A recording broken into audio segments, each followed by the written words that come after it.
If only you could hear some of the pre-show banter. Hi, everyone. Apparently, we're live now. Today is Monday, August 15th. I'm Carter. I'm one of the hosts of Narrative Dissonance here on Unsafe Space. The other host will pop up magically on the screen. Hi, There she is. Juliet. Welcome, everyone. Don't forget to subscribe if you're not subscribed. You can go to unsafespace.com to support us. Follow us on Twitter at _unsafespace. What else? We had a book club. It was good yesterday. Fossil Future. Actually, a really, really, really good book.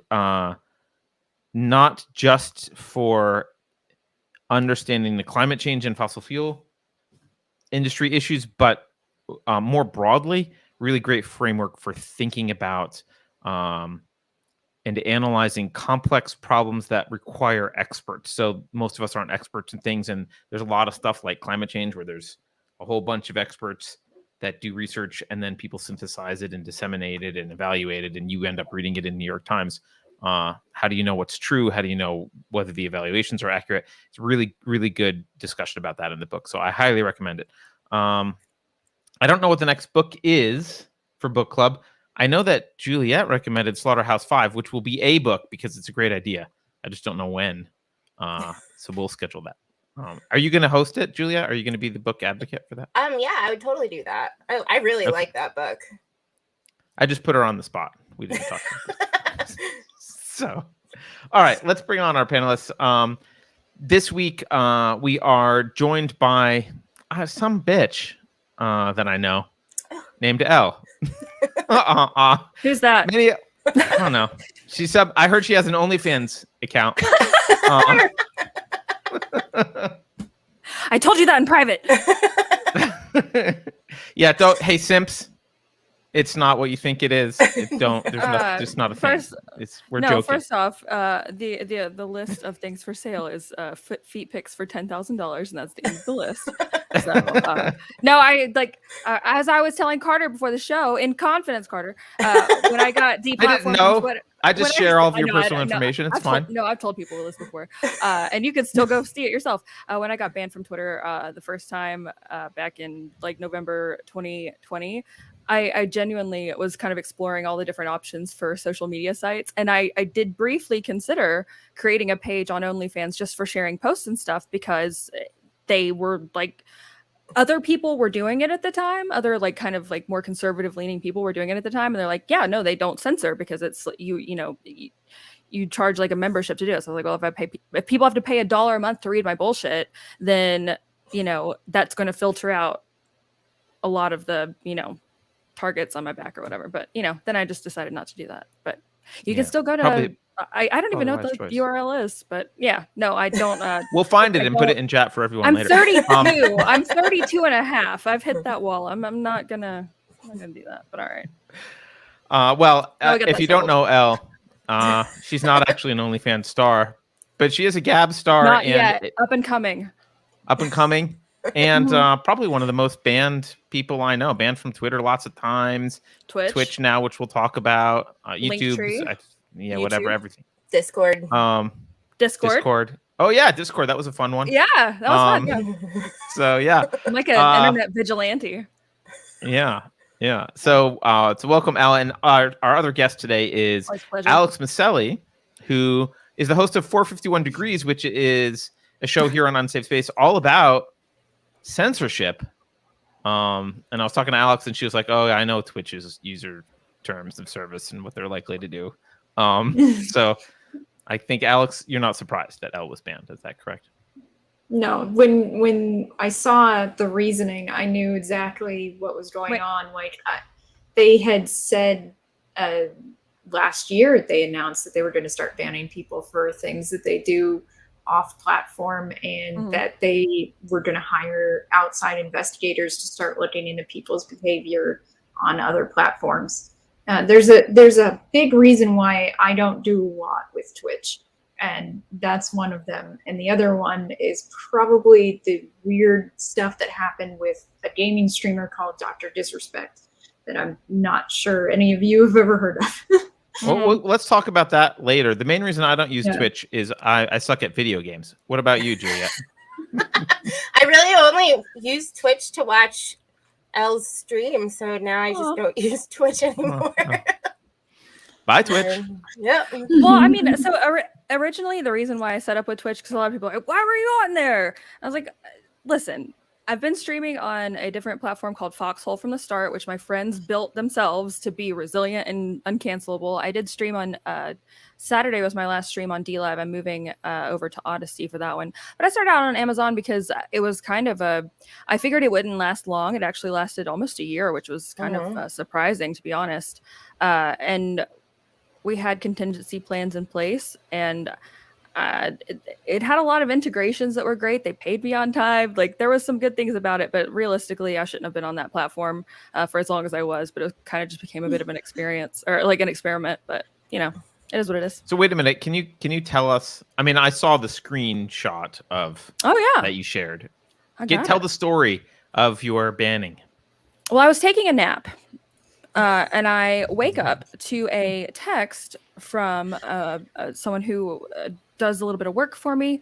And she's like, hey, I saw you got banned from Twitch. Are you okay? And I was like, oh, okay. like I'm like waking up, like, God, you know, like still have like the imprint of like my like pillow on my like face. I'm like, oh, so that's happening today. Cool. And so to be honest, it took me like another like hour to finally like get around to like going to, because I was like, well, it's already happened, like it is what it is. And so I had to go and search through my email to see why I got banned, and they said I've got the image here, but it said Twitch is committed to keeping our community safe. Yeah, all right, cool, I got you. 1 second. Share screen. Where's that? Oh, hang on, I'm a notorious grandma, so all right, there we go. All right, Twitch is committed to keeping our community safe. Oh wait, what? All right. Beverly and I are fighting each other. I won't do anything. I'll enhance it for you. Keep our community safe. We require all users to ensure that we, abide by the rules. We've issued a community guidelines strike. I'd never had one before. I'd never been in trouble with Twitch. Due to the severe nature of this violation, you've incurred multiple violations. Not true. So it was the severe violation. Whee! Oh, sorry. I just scared my cat because I elbowed my microphone. Your access to Twitch services is indefinitely restricted. Don, don, don. And the reason that I'm a harmful misinformation actor, repeatedly spreading misinformation, yada, yada, yada. It's threatening violent conspiracy networks such as QAnon. You know, that pesky QAnon. I don't know if I could say that on here. You're such a QAnon. You're here for a good, you know that you're here for a good time, not a long time, Carter. You know this. So you need to be playing a place too. That's what I would say on Twitch all the time. Like, we're here for a good time, not a long time. Like, we know this is going to happen. Promoting harmful health treatments such as drinking bleach cures COVID. It could not be further from the truth. Sharing and promoting the core tenets of violent conspiracy networks such as QAnon. No. The COVID vaccine contains microchips. Man, I didn't even think of that one. That's a great one. And then at the very bottom, the ringer of it all is it occurred off of Twitch services. So I knew that was part of their policy, but I genuinely thought the amount of effort that it would take to, venture off of Twitch services and like go through stuff. I was like, surely you're worth it, Elle. Like, there's thank you. I think so too.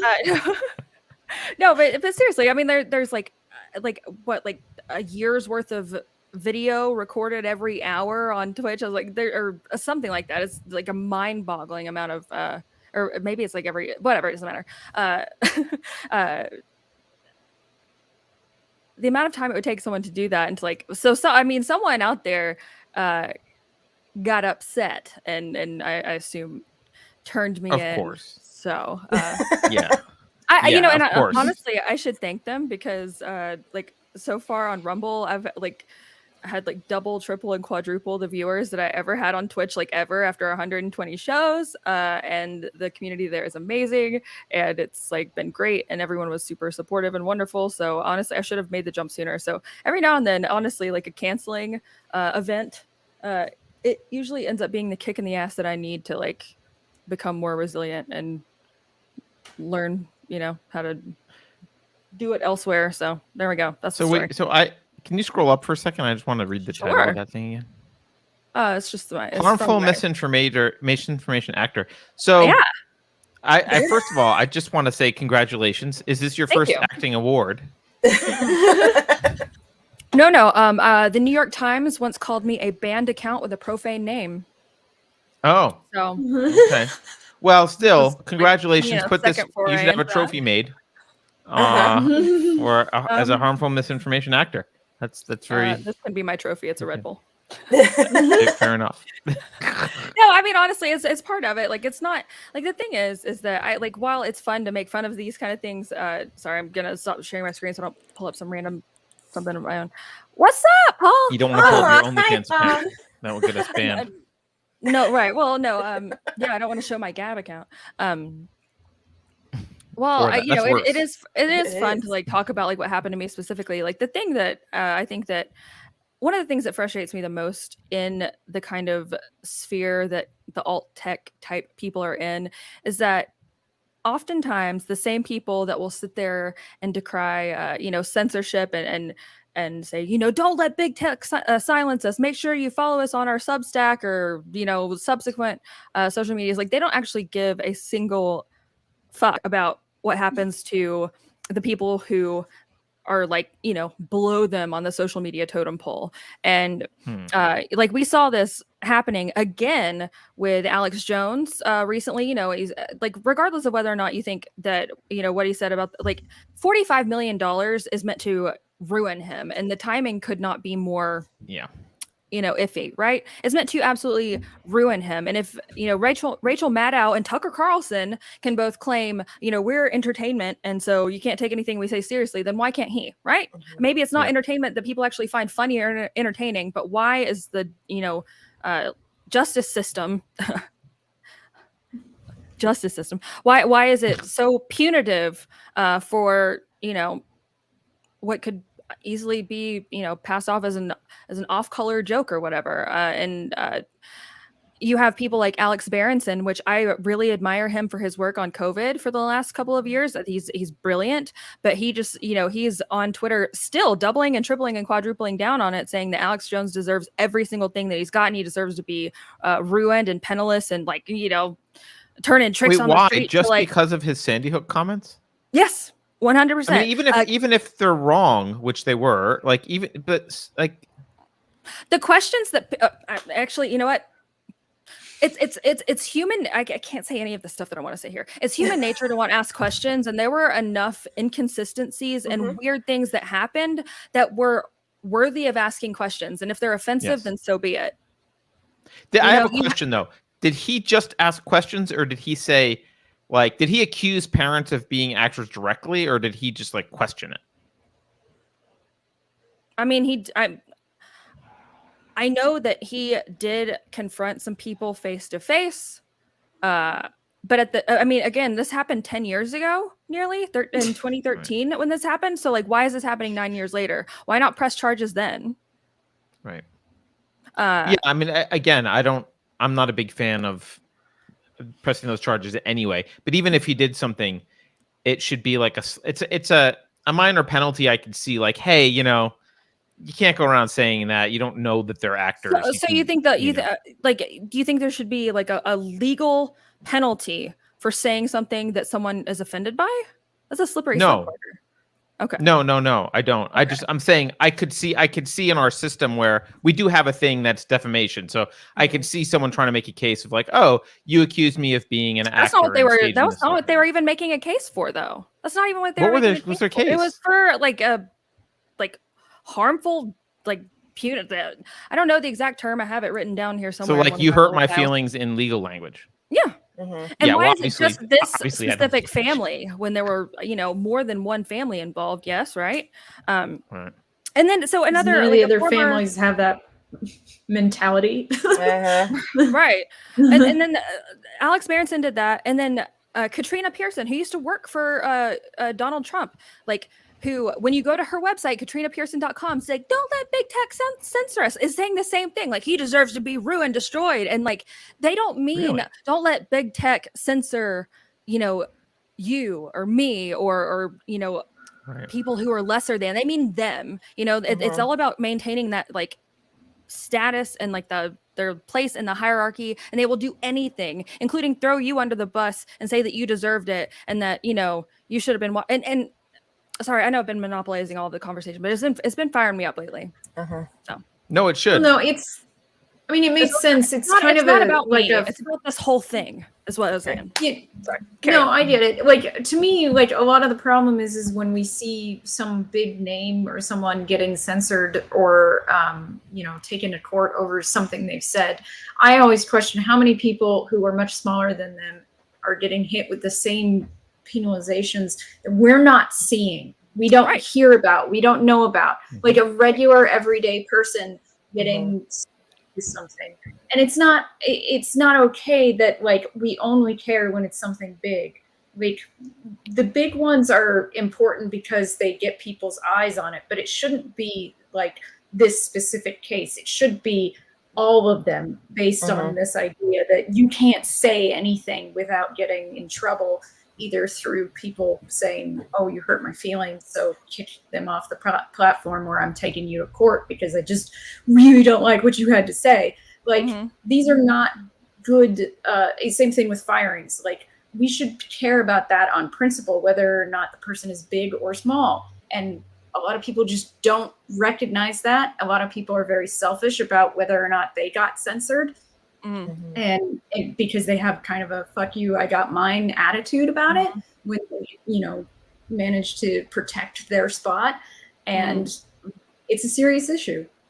It's a Well, I think a lot of these people they wear virtue arguments as clothing, whether they're on the right or the left. They're not actually dedicated to any of the principles that they mouth. They just mouth those principles because they know that they're going to get their fan base riled up and people are going to like them. And people are my experience so far with this whole internet online persona thing, which I despise, actually.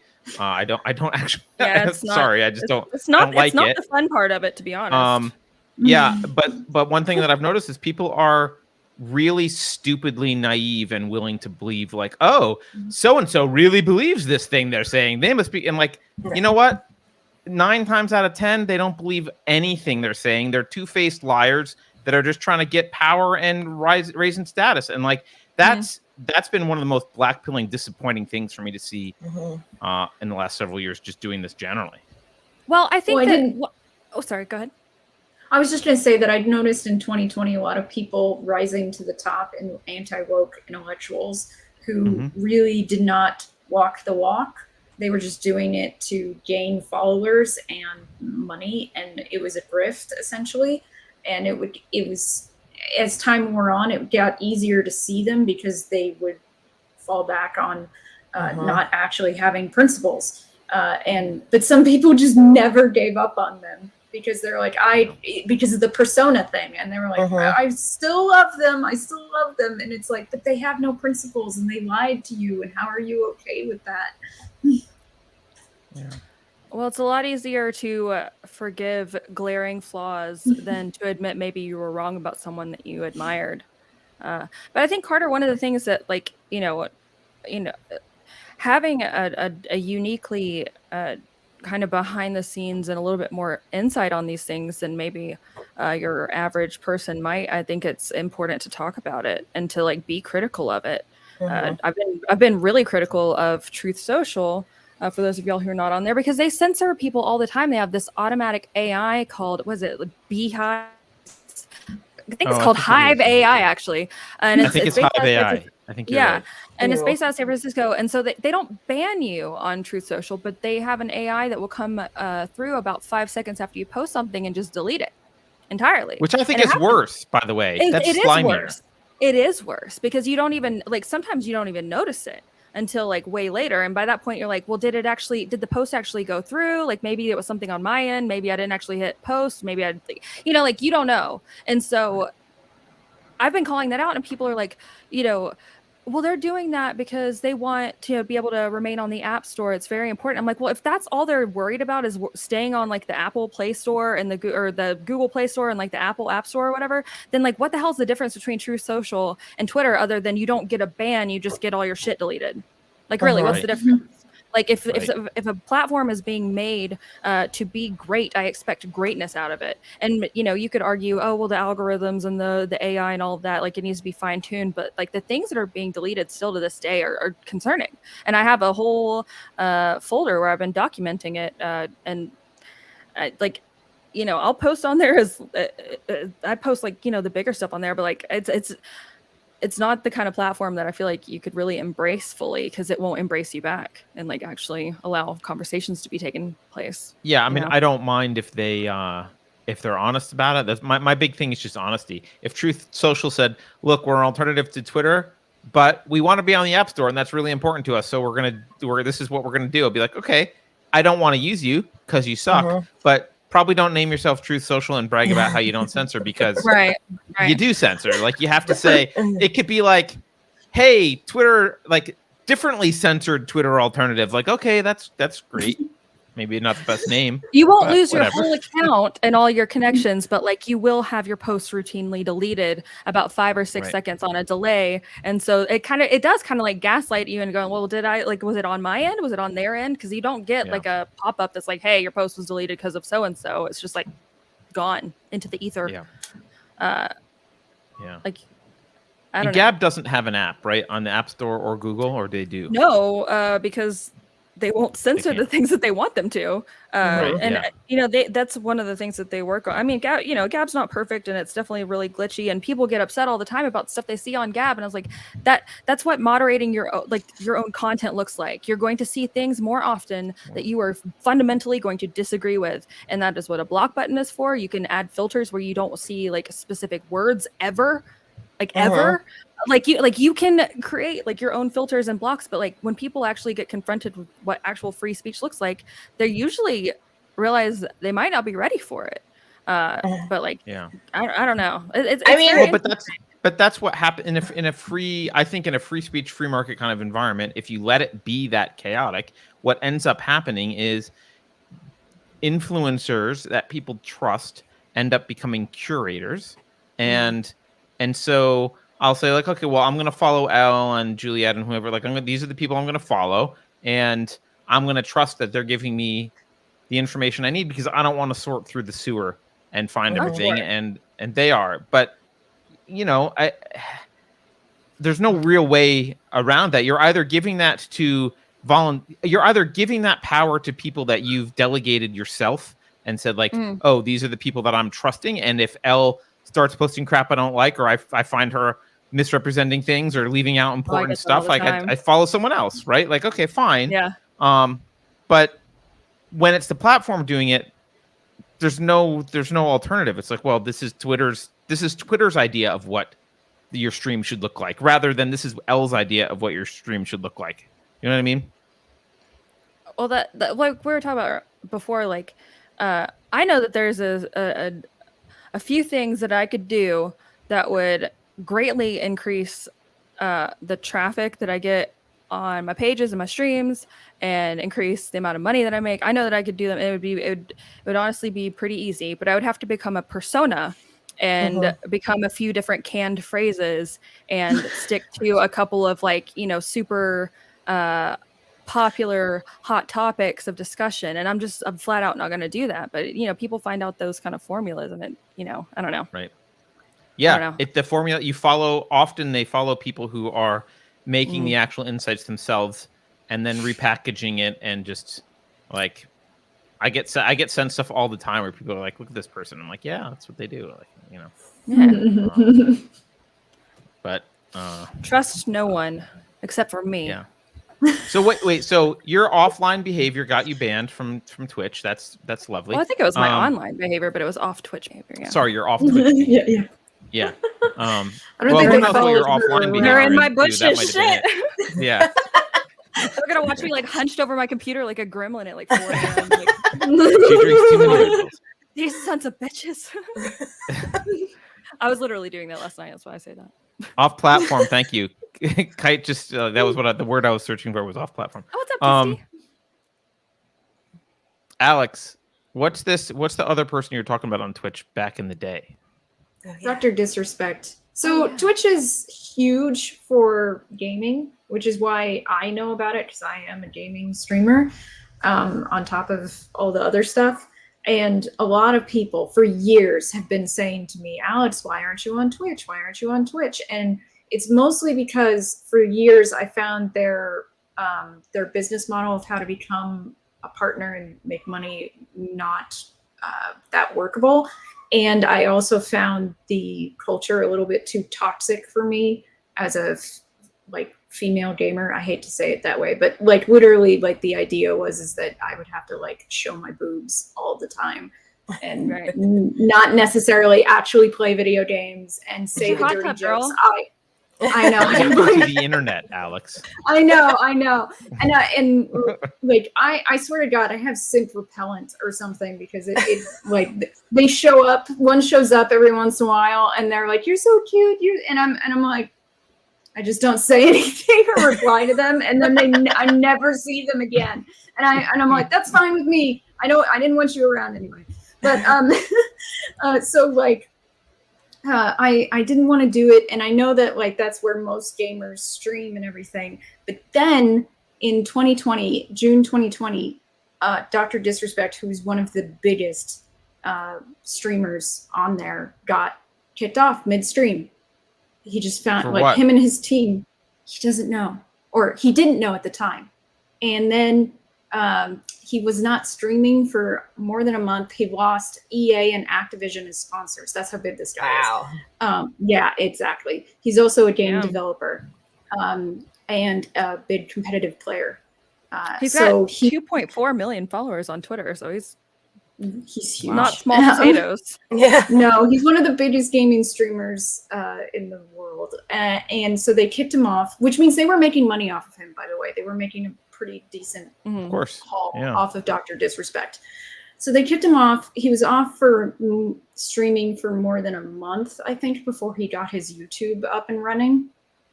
And and he lost those two big sponsors. He lost a lot of other smaller sponsors too. So, and he has a team and a family, so it wasn't just him doing it with me. I'm just a one-person show. He's got a lot involved. And so he got kicked off, and then Amazon said, Twitch said that they would ban people who even streamed with Dr. Disrespect. So what? They do that. Yeah. And but the problem with that is that he was a competitive player. So tournaments, he'd get invited to a tournament that was supposed to be. Have him. Yeah, well, see, it was kind of it was a division among the gaming community, especially the competitive gaming community. They were like, "What do? We want Dr. Disrespect there. He's a draw. People want to see him. People want to play with him. Other competitors want to play with him, and they can't. Not on Twitch." So he found a new streaming partner on YouTube, and then he was Z-Laner. And then he said after a while, once he was on YouTube, that he knew why Twitch banned him. He didn't say, he said he was suing them. He sued them. No one still knows why, but the lawsuit was settled back in March. And he said, regardless of how it came out, he was never going back to Twitch because of the fact that they screwed him over so hardcore. And in fact, some streamers even followed him to YouTube as a result, because they didn't want to leave Dr. Disrespect, is essentially what it was. Right. And one of the problems was, they said that if they even heard his voice, you might get panned or something like that. And then, but he's also a game developer, and one game that had an arena fighting kind of game, they actually got Dr. Disrespect to design a level, and everywhere around there was Dr. Disrespect merch in the digital level, and on top of that there was a skin in the game with his actual voice, so you could run around as Dr. Disrespect in the game. And it was sort of I had a question when that came out, and I played that game, by the way. I had a question. I was like, what are they gonna do on Twitch? Are they gonna kick out anyone who plays this game? And it was a huge every time one of those games comes out, it's big for a week or two. Sure. So everyone's playing it. Everyone wants to watch people play it. So it was kind of really stupid and weird and no one really knows what's going on. And I was like, if Dr. Disrespect doesn't even have the kind of stability of, you know, not getting banned on Twitch, enough that he felt the need that he could take them to court, then there's probably not a reason to really build a platform on Twitch, was my thought after it happened. Like, I was already kind of negative on Twitch because of culture. But once that happened, I was like, nah, like, it ain't happening. And we still don't know why he was banned? Nope. We still don't know. It's because he's not a real doctor. It's like Dr. Pepper. Yeah. He should call himself First Lady Disrespect. As I say, it's time to fake your own death and then claim you had a twin brother or something like that, you know? Yeah. Just something, Right. just go all out. It was actually hilarious. Respect. Totally. Honestly, different. somewhat deserved. He went into E3, which is this like game development, like they're showing off their new products thing. And he was like, I'm going to have my camera crew follow me everywhere, and we're going to stream it live to Twitch. And he had them follow him into the bathroom, a public bathroom where other people were going to the bathroom. And like afterwards, he's like, that was dumb. That was a dumb decision. And it was an invasion of other people's privacy. And it was like, okay, that one is the only one that actually made sense. But like everything else was like insane. And there's stuff about Twitch thoughts on there, like they get banned and then they get brought back, and they keep changing the rules over whether or not they want Twitch thoughts to be successful because they make a lot of money off of them. But then sexualized content for minors is kind of a problem area, and most of their viewership is minors. And it's only a problem area if it's not in your elementary school and it's heterosexual. If it's trans stuff, I think that's totally. I don't think you're up on the morals. Well, the big one is Amaranth. Like, some girl got banned for, like, she picked up her cat and like put it behind her and let it drop. You know, like, and the cat caught itself. Obviously, I throw my cat on stream all the time. What? I know. I get Missy out of my way all too. the time. I'm like, exactly. Yeah. She got banned on Twitch for that, and another woman, Amaranth, who's huge on Twitch, by the way. She spit vodka in her cat's mouth, and pretty much nothing for that one. And it's Did like, you say that one's actual vodka in her cat's mouth. Yes, that's actually really horrible. And she didn't really get in trouble because she makes them enough money. And I'm like, oh my god, this place is a disaster. Every time I like look at Twitch, I'm like, this place is a disaster. I co-stream to it currently to like try to get people to come over to my YouTube channel, but I do not. I'm like, I don't care. Like, if something happens to it, I don't care. I'm not gonna lose any money or sleep over it. Well, you're smarter than I was. I want to address. So apparently, Styx Hex and Hammer recently got banned from Twitch as well, who I like generally. He's pretty good. Me too. I didn't know he was also banned. Welcome back, from Twitch. Juliet. Thank you. going My on there, camera Juliet? is dying. I don't know. I think my camera is dying. It starts Mine does that glitching. sometimes. Yeah, I don't know. I'm not in HD anymore, guys. She's actually just like an AI, like cyborg thing. She's a Fed, so that's why. Yes. I her mistakenly Fed hit lovers. the reset button on Juliet over here, and All right. Beep, boop. Just ones and zeros over there, you know. Yep. Darn, they So- figured it out. do we know where you're going, Elle? Oh, I'm already. Odyssey? I'm already. That's it. Odyssey, and I'm already on Rumble. I'm doing Odyssey, Odyssey this and Rumble week. are your main ones. I already wanted to leave DLive because DLive has treated a lot of people very badly. They changed my name on me out of like the blue a long time ago, and like gave me like a month warning because my name was SomeBitchIKnow, which like was fine. Right. And then they were like, this goes against our platform rules, like, and changed it to Ninja Warrior 0116, and then freezed it where I couldn't change it. Or froze it. Froze it. Froze It. Froze it. Where I couldn't change it for like a month. And I was like, this wasn't a platform policy when I created the name, because my username on Twitch was L is for the way, which is like an alternative name that I use whenever there's whenever someone gets offended by the word bitch, right? And so I was like, I could have used L is for the way, and they were assholes to me. D-Life has never paid me. They've kicked off a whole bunch of other people. Again, I feel like my streams, generally speaking, to me feel pretty tame and like not all, like if I was getting, like, they're not that bad, but like I guess if someone were watching it who has like a Ukraine flag in their bio, like they probably would be just scandalized beyond right, because you're asking questions repair. you're supposed to ask. No, totally. No, I went to Rumble last week. It was an amazing first show. The Rumble community is great. The platform itself is it needs some work, but like it's got promise. And then I'm moving D-Live to Odyssey starting on Tuesday tomorrow. So, and Juliet's going to be on with me. Yay! Oh, cool. Right? Yes. Okay, yes, good. it's happening. All right, cool. I like Odyssey. We've been streaming on Odyssey for a while. It's got a few glitches. Like you're going to run into a problem with live Seems streams. A little quirky. Yeah. Yeah. The problem you'll run into is live streams after 2 hours get cut off. Well, it actually only takes the last 2 hours of your live stream. That's no big deal. So you just have to re-upload. Like when we have a long you can go and edit and like upload the whole thing afterwards, but like it archives only the last 2 hours, which is weird.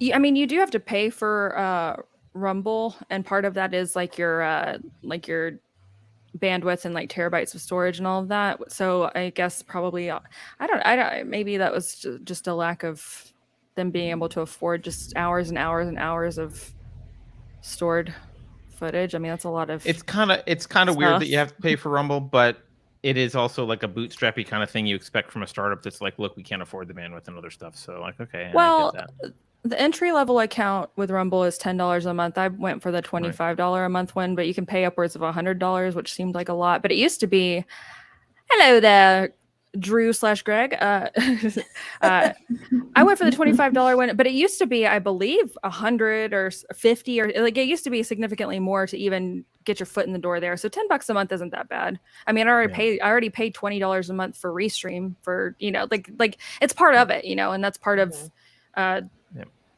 doing the whole thing. So it is what it is. No, it's not horrible. It's not horrible.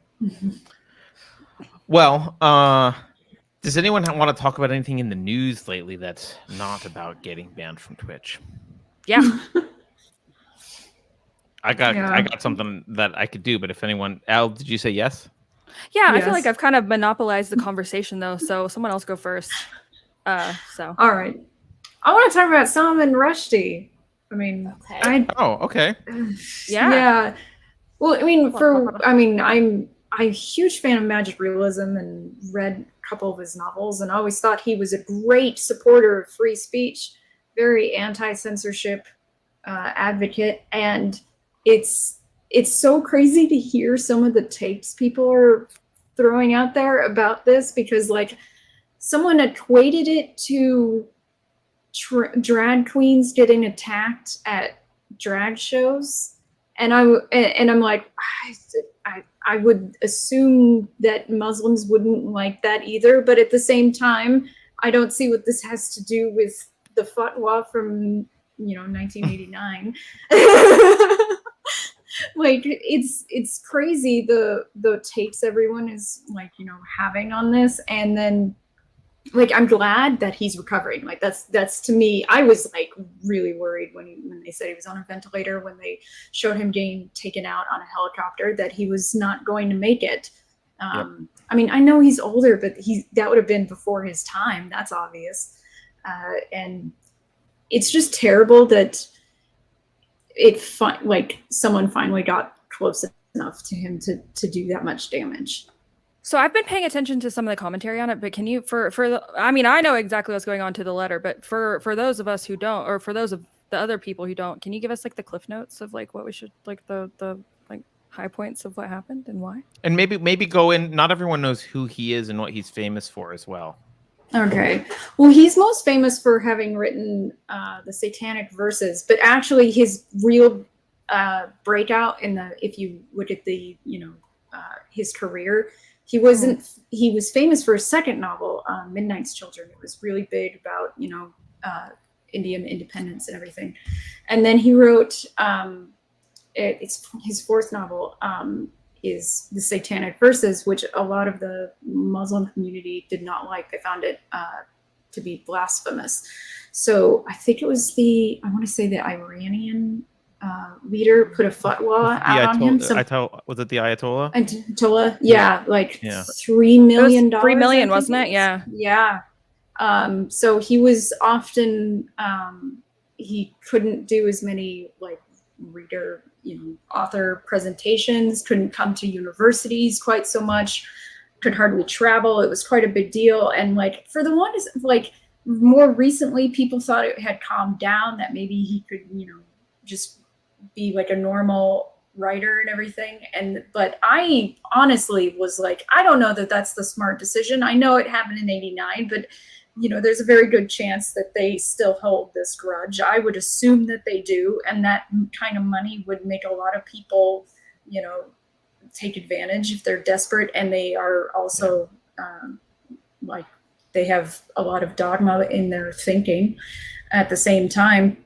So he was in New York State to give an author presentation.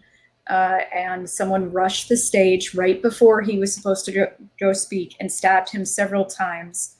I heard that he could have lost an eye, or did lose an eye. That one was kind of like iffy news. He was on a ventilator. They took him out on a helicopter, and for a while there, he was not responsive or talking or anything.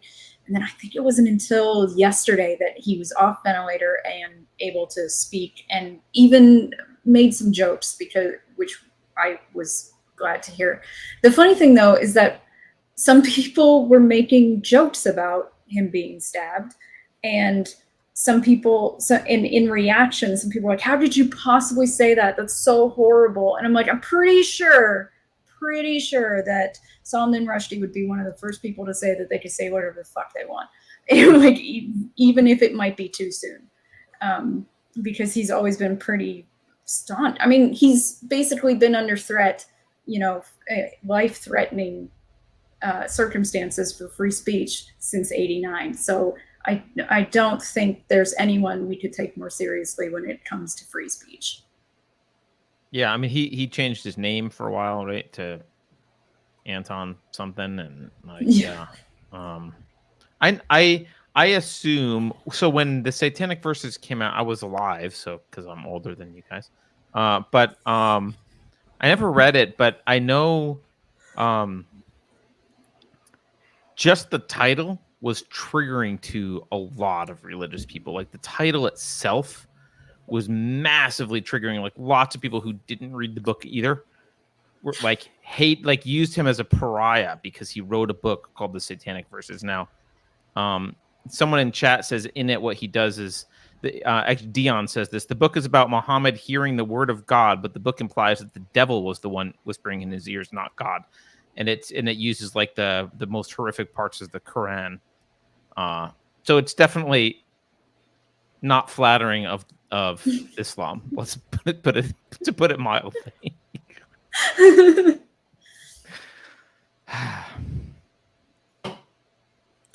So what do we say? So what do we? Okay, so that's the story. Is there any commentary on? I mean, I don't know. I'm glad he's okay.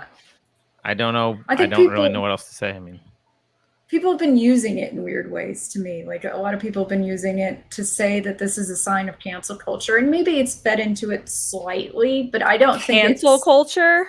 I know. And then like, I mean, I know, not at you, just like.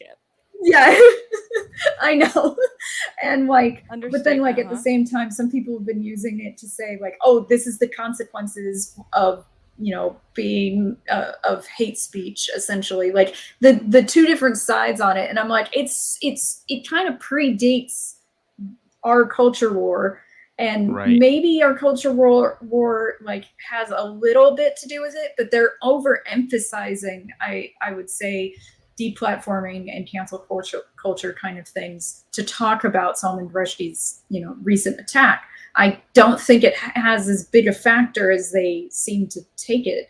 Like either side seems to be taking, it's like the pro cancel culture people are like, oh no, these are the consequences for being, Islamophobic or whatever. And it's like both of them are using it to their advantage. Right. In conversations. When it's not really related to the modern culture war at all, is what you're saying. It's Not at related all. to something from the 80s. Yeah.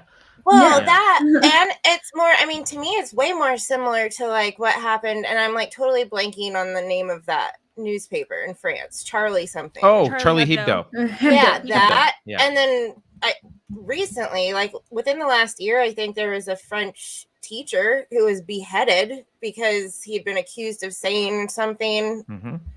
negative about Islam, I think. And there was a Dutch filmmaker a few years ago that was Yeah. also killed, wasn't he, for making an anti-Islam film? Right, and not that it's actually the case, but they tried to float that the whole embassy thing was caused by a video that was put out. The Oh yes, I remember. Thank you. They tried to claim that that's what the reason was. Yeah, It was what Hillary claimed the attack in Benghazi was about. that's what. Yeah, I was like, And it had nothing to do with that. No. But of course, when your policies are partially the reason for the violence, if you can blame an internet video, go for it. Well, yeah, because this like blasphemy violence from Muslim societies, that's not new. It's really old at this point, and it has nothing to do with our cancel culture. Like maybe he has less support than he used to from us as a society because of cancel culture, but these violent attacks have very little to do with cancel culture. Yeah, I mean, I would say there's some shared philosophical premises between the progressives and the radical Islamists. Like, I would agree sure. with that. If we're being really honest here, it's a plain as day example of centuries of psyops that have led to another kind of subgenre of people who are willing to go to violent and extreme lengths to defend the words and rhetoric of religious and political leaders who aren't the ones putting their own neck out for it and creating these calls to action in order to control the masses and those that are easily manipulated and led. It doesn't happen just in radical Islam. It happens across the board. This is just an example of it. Yeah, I think you're spot on. The other thing that really struck me, I don't know if this is Alex. It sounds like actually both Alex and Elle have read a lot more about this than I have, but I only read like one article. But what struck me was this article and the NPR news story that I heard on the radio. They were both like, "We have no idea what the motive is." I'm like, "Really? Oh, I know. You're not willing to go out on a limb and speculate?" I'm like I have no idea what anything about what's going on, but I'm pretty sure I know what the motive is. I don't. This is not. I know when it first came out on Friday, and they kept saying that motive unclear, and I'm like, how is the motive unclear? The motive has been the same. It's been since '89. It's the same motive. There's been a fatwa on this guy for like decades, and yeah, who knew? We'll be trying to learn the subtle complexities of this act for many years to come. We may never know. It's almost as if the attacker were a minority this kind of stuff is. Doing something politically incorrect, and we don't know what the motive is. It's probably a white man's fault, to be honest. We really I'm surprised that the headline didn't say "knife injures knife injures author." Stabbed in a knife. Ran itself into this Salman man's liver Rushdie and was eyeball. on stage when a knife attacked him. Like those self-driving all on its SUVs. own. Yeah, right. A fully automatic tactical assault knife. A ghost knife, even. Probably was 3D I think printed on we the need to black ban market. 3D printable knives. Right. Yeah, because they're going to be a real problem in the future. I'm gonna All right. disable my camera for just a second, but I'm still here. So 1 second. How dare Sorry. you? I'm sorry. I'm actually running my kitchen to grab another Red Bull. 2 seconds. I mean, I'm not your dad, but you think you want to consider dialing that down just a bit, or what? Another fucking Red Bull, huh? The other one, it was 8 ounces. All right, so it's not even. It's like a baby one. It's like a appetizer. Someone just send her a pound of cocaine.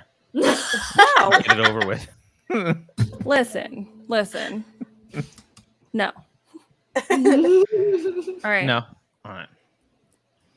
Taurine's okay though. It's not. Yeah. Well, what is this one guy? I can't even drink a sip of taurine before I'm sick. Like, Really? that stuff is fucking killer. I don't know how anyone. It's got vitamin B6 in it, so it must be good. It's healthy. and There's a vitamin. They put and also a some vitamin in the calcium letter. pantothenate. Most Wow. Something. Mhm. most energy drinks have those. I don't even know what it is, to be honest. Again, if my heart's going to explode, it's going to be on my terms and not on Albert Burroughs. Yeah, fair enough. So I can respect Yeah. that. I've accepted it. I've made my peace with it. Should we talk about? Do we have to? I think we have to talk about the Mar-a-Lago thing, right? Don't we have to? No. So I've been avoiding it on my show. I like maybe a little bit of passing commentary, but like, and like we can, and I'm down to participate. But I kind of feel like here's kind of my like recent take on it. Can I monopolize the conversation for a second? Everyone right now, every single day. We know. By the day way, in- Elle, we know what we're getting when we invite you to be on the show. So don't stop apologizing for yourself. I'm trying to be more cognizant. I have a sign on my wall that says "Slow down, stupid," that I see all the time when I'm streaming because I talk way too fast and I like talk over people. It's a thing that I do, and I don't want to come off as like I do want to hear what y'all have to say. That's the whole point of this. But day in and day out, we see everyone. Particularly, it trickles down from like mainstream media to like the major kind of players on all sides of the of whatever perspective, kind of just discussing like the like standard issue like 1, 2, 3 talking points for the day, and maybe some people will deviate from it, but that then kind of spins off its own little subgenres of talking points underneath that, but it's a very formulaic thing, and everyone right now is talking about Mar-a-Lago nonstop. I don't feel like there's probably anything that we could give as insight here that people can't get somewhere else. And I feel like, I mean, granted, I do want to know as things are happening with it. I do want to talk, like, I want to keep up with it, but I haven't been talking about it on my show because like people I feel like they're probably not tuning in to watch me give the same sort of like half-assed lukewarm takes that everyone else is. And that's about all I could offer. So with that being said, let's go for it. No, that's fair. I don't actually have strong opinions about it either for similar reasons, which is I'm like, I don't know, like it's everyone's kind of doing their take on it, and there's really a lot of something adjacent to it though that's like all happening right now, unfolding, which was my topic to discuss today. More and more stuff is dropping like by the hour about the FBI informants in the Gretchen Whitmer case, and it is salacious, like, or what? Maybe that's wait a minute. I think that's sexy, right? What does salacious mean? No, salacious is that's correct. I mean, you can use it in that sense. It's not like only no, it fan means sexy. appealing or stimulating sexual desire. It's not that. Never mind. It's not that. But it's scandalous, rather, maybe. Oh, okay. It's not. It's having or conveying undue or inappropriate interest in sex. I always thought salacious and scandalous was kind of similar, but I guess scandalous. Okay. Salacious has a connotative meaning that is more close to scandalous, but denotatively it's not. But if you tell people it's salacious, they'll listen to what you're about to say much more closely. Yeah, probably. I went 30 grand into debt over an English degree, and I have a lot of like words that I learned like 8 years ago bouncing around in my head, but like sometimes I don't quite know like where exactly the English like, degree was there. Yeah, but let's be honest, the English degree was recent enough that they probably tried to teach you that definitions didn't exist and that words didn't exist and nothing existed, and it was all. Well, I did go like full on like idiot post college for a while there, but it was not as bad as it is now. I was there from 2008 to 2013. Yes, it took me 5 years to get an English degree. But it And it's your native language, so that's pretty sad. There's a King of the Hill is one of my favorite shows, and there's where Hank is Bobby, you made a C in English. Bobby, you speak English. I love that. Like one of my that favorite one's quotes. so good. Well, I also graduated in 2013, but that's when I got my graduate degree in English. Oh. No, that's awesome. Yeah. That's what school for. That's why Alex knows the difference between salacious and scandalous. I think that there's definitely something to be said for like being like truly like learned and well educated. What I was like, I was going to just to waste time in between high school and like until I finally had to become an adult. Like pretty much is what it ended up feeling like. So I was trying to learn how to write a novel, and I was successful. Damn. Yeah. You and Juliet both like. I have a novel. Yay! I've been meaning to read your novel. I think I started it, but then you made me read House of Leaves, so I had to switch and prioritize. Yeah, it's called awesome. When the Lights Flicker Out. Ooh. Completely I'm independently definitely not looking published. this up right now. That's Yeah. awesome. I went completely independent with it because I didn't want to give like Amazon any of my money. Wait, Juliet, do you have an English degree as well? No, political science. I actually I was gonna be English with a minor in journalism. And then But then you figured you've been lying since you were a kid, so what do you need that for? Yeah, whatever. I think what did it is I saw I was gonna have to take like 2 full courses that were just on Shakespeare. And honestly, by my senior year in high school, I was over Shakespeare. I was like, I am so sick of reading I this. have so much Shakespeare on the bookshelf behind me from college. Oh, I love Shakespeare. Not doing it. And then political science. So it turned out even better. Well, you learned how to lie to large groups of people. This is all a So that's better, I guess, right? Yeah. Yeah. All right, Elle, we derailed you. You'd make a great cult leader, Juliet, honestly. Like, Yeah. I would straight up join. Yeah, Awesome. you'd have to wear all white. Notes. And yeah. No, well, so stuff is landing like the FBI plot that's kind of unraveling against Gretchen Whitmer. A few months ago, it started coming out that like some of the informants were like had been let go because one guy like did my camera just it just froze for a second. No, you're like, here. One guy like beat his like girlfriend, and another one now it came out a couple days ago that one of the informants, a woman, was staying in the same hotel room in the same bed as one of the other people that were part of this like Michigan Wolverine group, and just today it turns out that like this is kind of adjacent to stuff with Mar-a-Lago, and like now there's all these threats being made against like buildings and high profile buildings, and everyone's like, oh, like whatever. So like just today, according to one of the other FBI informants, because it was like like in this group of like 12 people, it was like 8 informants and then like 4 mentally ill like idiots, you know what I mean?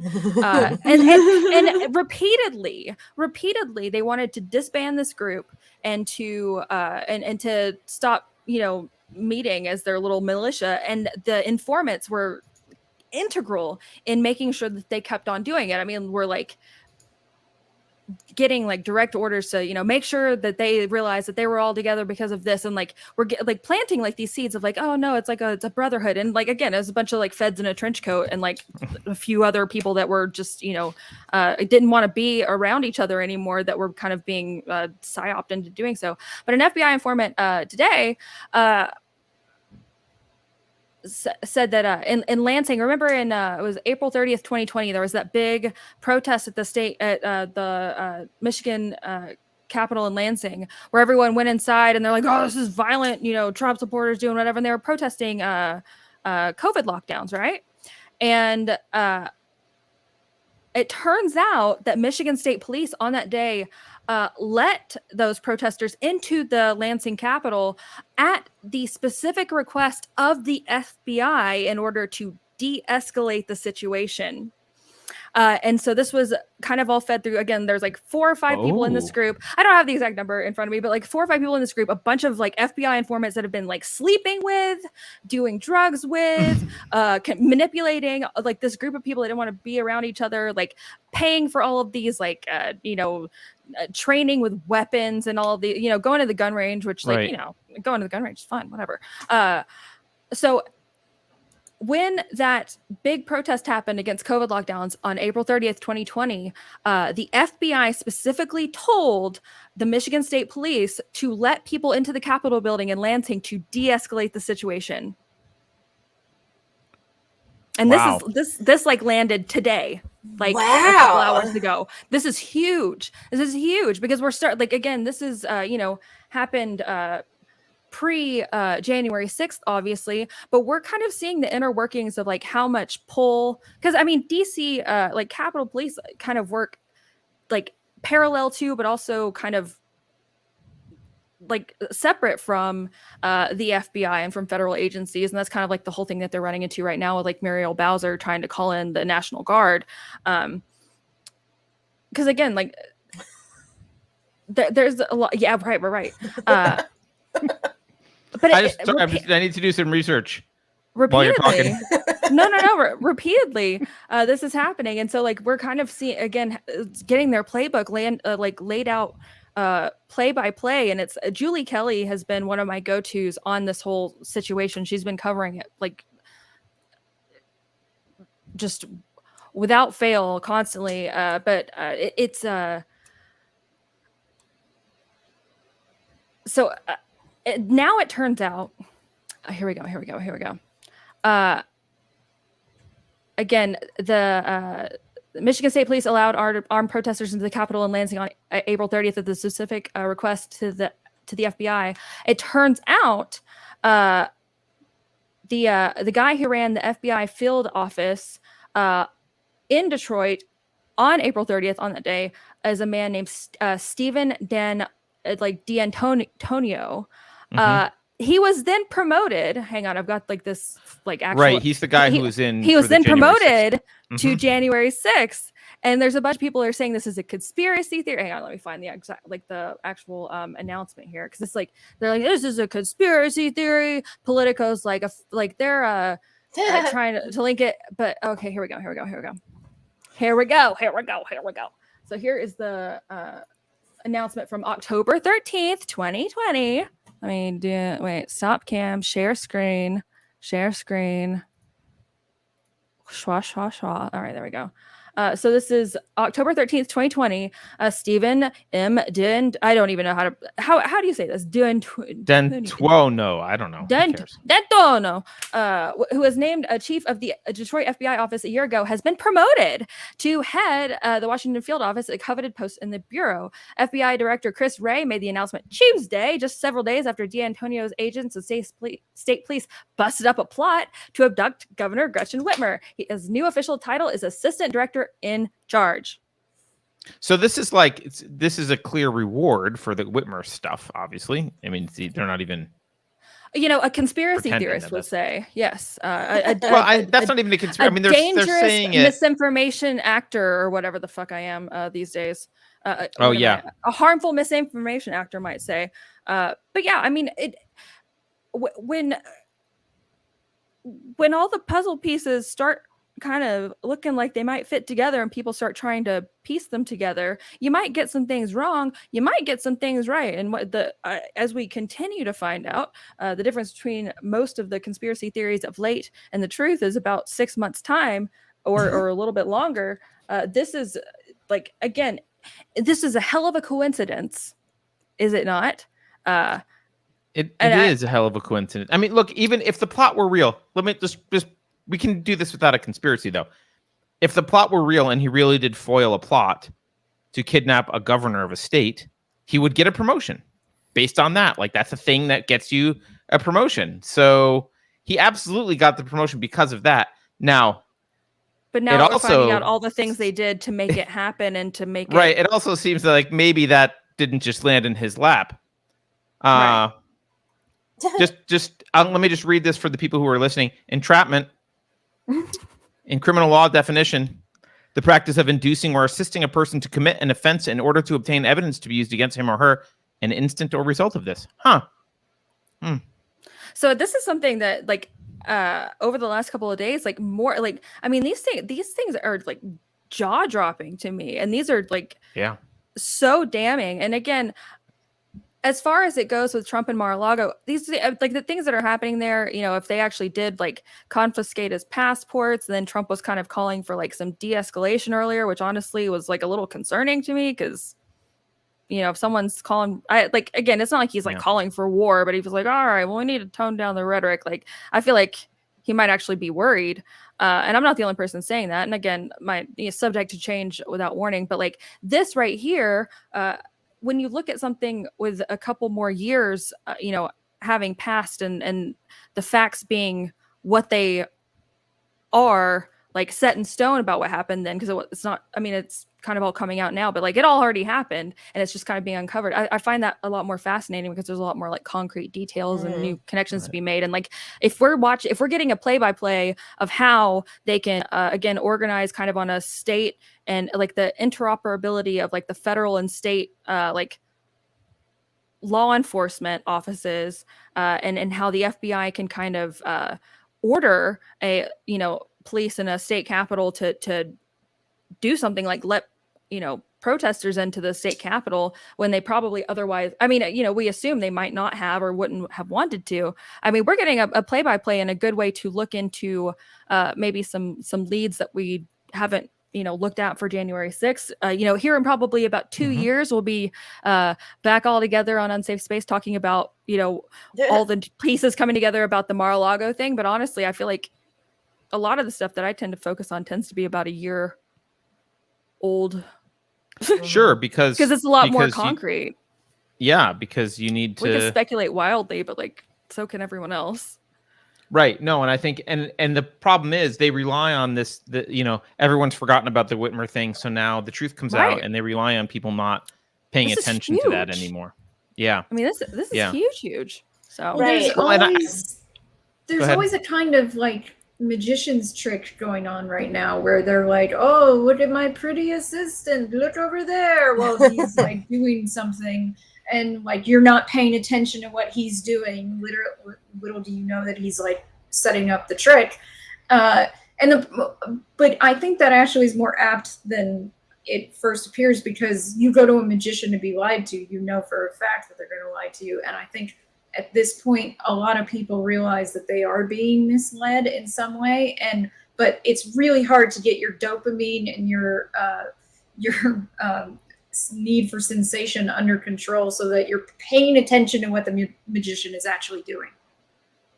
Yeah, I mean, the thing what I think is relevant. Even, I mean, I think what you're saying is relevant to the Mar-a-Lago thing, just in that, you know, Trump's saying some kind of ridiculous things, like, oh, they, you know, the government Services Administration mistakenly packed stuff in boxes and I didn't know, and kind of like he's been doing some like they set me up stuff and blah blah blah. And under normal circumstances, I would have said that seems a little bit crazy, but here we are after several years of watching the FBI and other government agencies pulling off absolutely ridiculous stunts. They've got the Whitmer thing, the January 6th. I mean, look at how they're treating January 6th. It's it's reprehensible how they're treating it as if it was, they're treating January 6th like it's the Civil War, like someone's tried to start a civil war and invaded Washington. That's how they're treating it.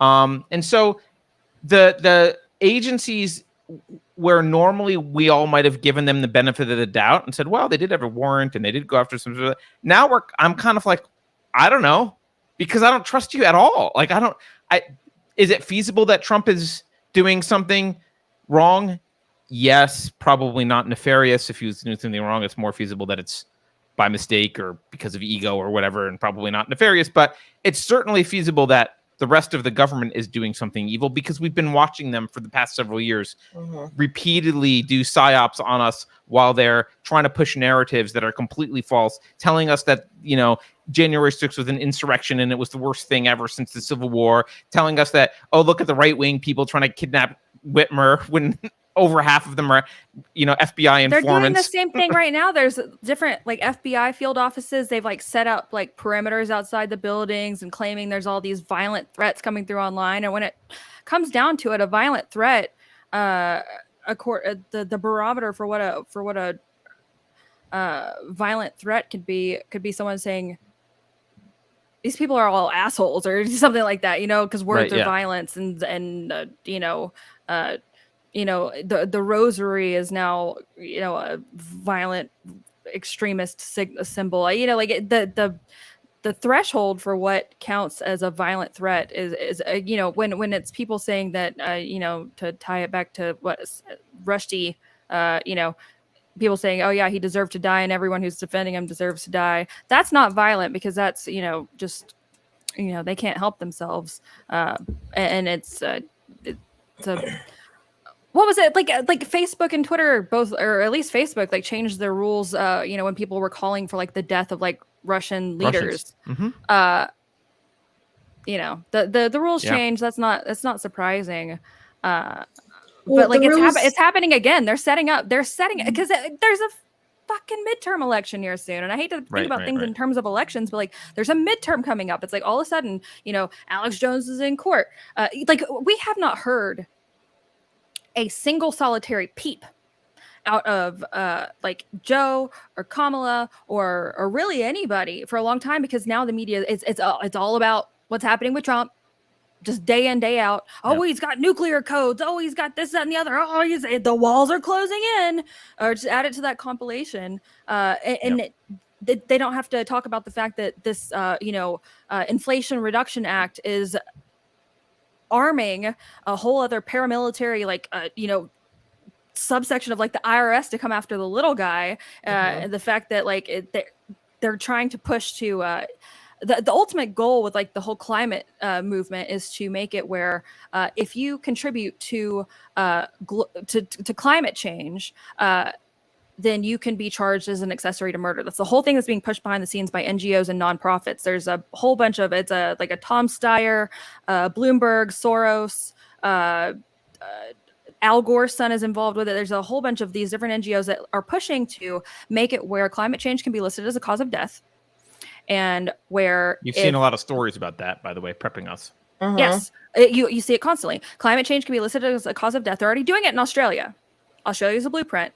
If climate change can be listed as a cause of death, and then they set very specific parameters. That was the whole thing that got overturned by the Supreme Court a few months ago, where they wanted to let the EPA set on a state by state basis the environmental regulations, like by an unelected set of, you know, DC bureaucrats could set on a state by state basis the different technologies they were supposed to adopt, the different like carbon capture limits that they were allowed to have, and how many, you know, carbon credits they'd have to, you know, pay for to offset those things. And the Supreme Court overturned that, which I think was a lot bigger than, you know, we probably realized at the time, because they wanted to take away that. Oh, that was a great ruling. Right? It was huge. It was huge. And like this whole thing is, again, if you can list climate change as a cause of death, and then you can set very specific parameters that each state has to follow, and then each state has to then, you know, delegate to the different counties and then to the different cities, you know, well, like you have this limit here, however the hell you measure that on a you know, on a small basis. And so then they're essentially wanting to put local law enforcement on the average person's ass over, you know, carbon limits. And if you go over your limit and you don't either pay your fine, wagey, or, you know, give up meat for a week in order to offset it or whatever, you know, they can arrest you and charge you as an accessory to murder. That is literally the plan. And I would like to say that we're a long way off from that, but it doesn't really feel like that anymore, does it?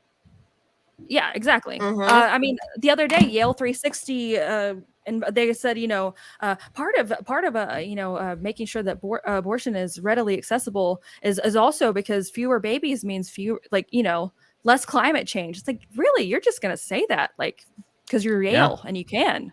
I don't know. Sorry, I'm just ranting again. No, actually, it fits really well into the book that we just read yesterday that we had a discussion about, because it's all about how the anti-human premise behind the environmentalist apocalypse movement, right? The people that are doing the scare stuff about the environment, and not that humans don't contribute to global warming through the release of fossil fuels or carbon. No one's saying that they don't, but it's understanding the implications of that and the consequences of trying to eliminate fossil fuels. And some of the quotes in this book, he finds some of these environmentalists who mistakenly say the quiet part out loud. And they'll admit things like this. They'll say, I'm more interested in species than other species than I am in humans, even if it's 1 billion humans. It's like, okay, well, that's good to know. You want to murder, you would like to basically reduce the human population, and if starving them is fine, denying them energy so that they can't eat, okay, that's fine. Mm-hmm. Well, I mean, there's a huge thing happening right now in Canada that people are talking about it. I don't want to be like no one's talking about it, but a huge thing that's happening in Canada right now is the where you can voluntarily kill yourself, right? Euthanize yourself. And there's just so many stories coming out of people who are basically being told by doctors who, again, thanks to their universal health care, being told by their doctors, which are paid in part by the government, this is kind of a burden. This is going to be painful for you. This is going to be whatever. It would probably be better for you if you took the humane way out and ended your life, or like people who are going through severe mental distress, or facing a potentially tough battle with a cancer or a long-term illness. And I mean, people are killing themselves for the government. Yeah, absolutely they are. And imagine, you sound crazy to say some of this stuff to people who aren't paying attention, but you're not crazy. And I think we'll know, in a couple years, some of this stuff will become obvious, if it's not already obvious to a lot of people. So yeah, I mean, one of my problems with this whole they confirm everything we thought 6 months to a year ago is that all these people feel vindicated, and then they feel relief. And I'm like, you shouldn't feel relief. You should feel fucking angry. That's when the fight starts. Mm-hmm. Yeah. When you have your concrete proof, right? Yeah. You should have been mad. You should be mad that they buried this as long as they did, that they moved forward on certain policies and, affected who you might vote for or what you might vote for by burying information. That's what you shouldn't be happy. You should not be happy about that when you're getting vindicated 6 months later. That's a bad, because nothing's changed, right? It's like, you say, hey, we are on a tax farm. They don't care about you. They're treating you like animals, and this is how they think about you, and they're going to control your life, and what they want is for you to be maximally productive for them, and if fewer of you is better for them, then fine, or whatever. And that's a horrible thing to vindicate. To be yeah, I was right about that. It's like, okay, great. That means that we're screwed right now. So I feel like they're throwing us a bone every once in a while to make people chill out. Aha, I was right. I get to say to my family members that I was right about this. And I'm like, that's not the next step. Okay. That's not what you should be doing next. I like you. It's not about winning an argument. No, I mean, I definitely, I've made that, I make that mistake all the time. And it's something that you have to untrain your brain, because you do, it's nice to feel the relief and go, haha. But as you said, that's not enough. That's when the, shit starts to get good. Yeah. Indy Prime said about 2 minutes ago. Yeah. euthanasia is, according to recent records, the 6th highest cause of death in Canada now. Wow. That is insane. I mean, if I had to live under Justin Trudeau, I would consider it. But I just want to. I want to defend euthanasia just for a moment. Environmentalists, it is the only honest way to fully implement your belief system. Yeah. So. I mean, we said that yesterday, that the only way that if you really truly believed that human impact was only negative on the world, then you would kill yourself, not other people necessarily, but yourself at the very least. Well, there was a guy earlier this year, like, again, the psyop, the ongoing, like the nihilism that people have because they've been told over and over again that, like, they're not going to have a planet, they're not going to have a future, their families aren't going to have a planet or future, and so they don't plan ahead and they don't think about it. There was a guy that towards the beginning of this year, what is time even, like self-immolated in the name of climate change, like outside of the Supreme Court. Right. Like set himself on fire. You know what? that message accomplishes a couple things. One, the system is trying to catastrophize everything, because if you're in an emergency state, you will cede control to leaders. So the primary purpose, the immediate purpose, is that you cede control to other people because it's an emergency. And in an emergency, you can't, they're trying to make the other thing they're doing is trying to raise your anxiety level so that it feels like we don't even have time to sit down and have a real discussion about it. It's an emergency. The planet's on fire right now. Stop asking questions. We don't have time. The science is settled. Right. Move on. Do this thing. Like it's an emergency, and you're the one that's going to be responsible for the entire house burning down because you're dragging your feet. Just shut the fuck up and get on board because it's an emergency, right? So that's one of the effects. The other one, though, is a secondary effect, which you just touched on, Elle, which is when you're not planning for the future. Actually, there will be a catastrophe in your life, and that will be in the future because you didn't plan for the future. So you're going to actually need help later on more than you would have if you had been planning for your future. But when you're being told, they're like, put everything on hold, this is the emergency. Well, if you do that, by the way, it's not an emergency, and we will be around 50 years from now. So you're going to be stuck with whatever life decisions you made thinking it was an emergency. I genuinely, when I was a teenager and young adult, this might be more common than I think, but like I really never like envisioned like me living past like age 25, just because like it seemed like when your brain isn't capable of like wrapping itself, like you don't think about long-term consequences. You don't really think about anything further than like what's right in front of your face. I genuinely feel like I became sentient sometime in like my 28th year of being on this earth. Like it's like all of a sudden like things started clicking and like staying there and like remaining permanent. And so like all of these people are making just like horrifically lifelong decisions based on very temporary information and temporary feelings. And this is sad. And I mean, now I'm a 32-year-old cat lady that yells about how much she hates the government, but Well, look, I'm not gonna I know I'm the best case scenario out of this. I think sometimes the three of you are not going to relate to this, and I understand, and it's fine. But I'm just gonna say this for the audience. One of the things that does often accelerate that long-term view and kind of force you to confront it is having kids, because when you have kids, you suddenly are like, shit, what are things going to be like in 100 years, right? And it was having kids.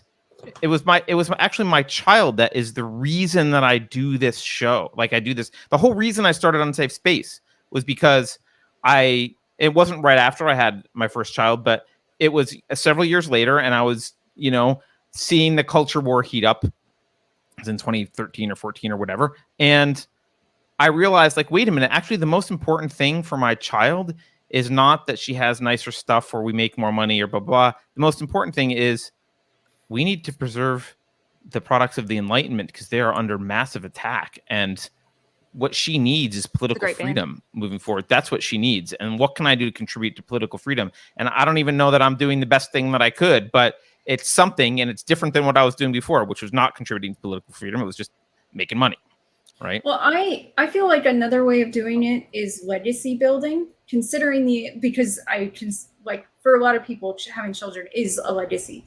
But like any kind of idea that you really care about this thing and you want it out in the world and you want it to last longer than you and you want the world to exist so that it can exist in the world and be loved by the world, you kind of have to care about the long term. Like as a writer, I could see already like very early on that things were going ways that were going to be bad for the novel, for any kind of speech at all. And it really changed my priorities. Like I didn't have the goal of being a spokesperson for free speech like 5 years ago. Right. But it became a thing when I noticed how horrible everything had gotten for my artistic field. And I realized I had to, if I wanted my artistic field to survive, I needed to step up. So to me, I feel like there's a couple of ways of starting to realize how much the future matters. I think most people, their brains, you have to fight your own brain to remember that the future exists. It's why people stuff themselves, because it's like, to some extent, your brain is all like, I might not have food tomorrow, and whether or not that is actually true. Especially if you grew up not necessarily always having food, but that's just one example. So you have to fight your brain to remember that there is a future, and having this idea of a legacy beyond your lifetime is a very good way of doing that, because it'll remind you constantly that you want the world to be, you want it to exist, you want it to be good and wonderful and great for the things that exist after you. But it's not, I wouldn't say it's easy though to like really internalize that. Yeah. There's like a, I'm sure I'm going to butcher the hell out of it, but there's a quote that I like to like kind of remind myself of, or like a metaphor of, you know, the wise men plant trees that they know they'll never sit in the shade of, but like, and, like, it kind of puts it all into perspective. Like if you're planting like trees, or even in like a short term, like every year I try my hand at, planting random things. It's not like I'm planting them because I know that right then and there I'm going to have peppers and tomatoes and okra and stuff like that. It's because I know that in a few months I will. And it was so ingrained in me when I went through, I went to an SEC school like well before any of this, but it was so ingrained in me that like the best thing that I could do to serve my 20s would be to focus on myself and my career and put me first. And like, I wish I hadn't done that, but it is what it is now. But you're not told to think about like really long term. It's about like getting the most that you can at that moment. And like, YOLO, honestly, like if you look into but that whole kind of like era, I'm not like, it sounds funny, but like kind of like, honestly, like where did that originate? Like who put that thought there? Because that really did kind of spark like a cultural phenomenon where people are like, oh yeah, and then all these like movies, I think it's a product all these of nihilism movies came and out. cynicism. Yeah, all these movies came out that kind of supported it, like Yes Man, that was like Jim Carrey and Zooey Deschanel. It was just like, yeah, just do whatever, fuck the consequences. Like, and that like that was inspiring to me about at the time. You don't see movies about someone who decides to yeah, you do, but like in pop culture, you don't see movies like about someone who just decides to like slowly get their shit together and forgive themselves when they fall short, because that would be a pretty boring movie. But it makes a really really inspiring like it creates like more inspiration and drive like for yourself. But like I have things that I like say out loud to myself whenever I'm like falling short, because I have to like constantly break like cycles that I've like conditioned myself in mentally.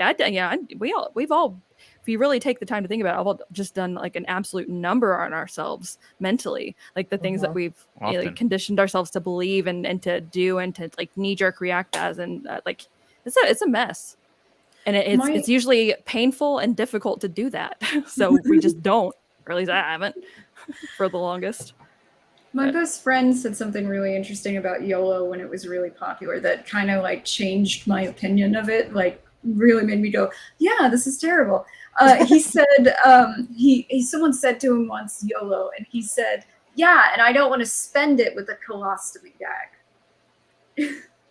Yeah, I was just going to say, so Alex, I was going to say, and actually, Elle, I don't think the problem is not focusing on yourself. I think it's not recognizing that as a human, you're ultimate happiness requires the engagement of your prefrontal cortex and long-term planning, and that when you are indulging in the moment, you're not focusing on yourself. You're focusing on your feelings and your indulgence, but you're not actually focusing on bettering yourself. Like if someone were to say YOLO and you were really going to take it well, you would absolutely think about, okay, well, great. I only live once. I better make really good decisions for the long term because I only live once. Like the YOLO is actually interpreted kind of the opposite of what I would interpret it, which is it almost acts like you live as many times as you want. You can just hit the reset button, do whatever you feel good. Like it's like, well, that's not.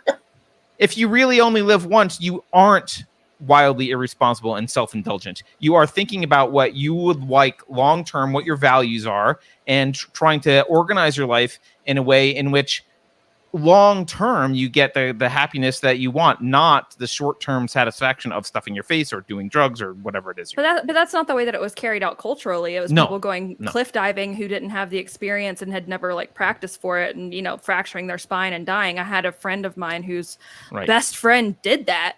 Her and her father both died because she died. Then her dad tried to save her, and then he died. Like just like that kind of stuff. And that was in the 2015 era. And I never knew her, but I mean, my best friend, she was devastated, and I'm sure she thinks about it all the time. That kind of just do something adventurous, do something crazy, do something, you would never ordinarily do. And I'm not saying, you do have to take risks and I'm not, all work and no play makes Johnny a dull boy or slow boy or whatever the phrase is. But I think it makes a murderous family. Calculated risks, You take calculated risk. Although I guess I shouldn't be quoting Stephen King.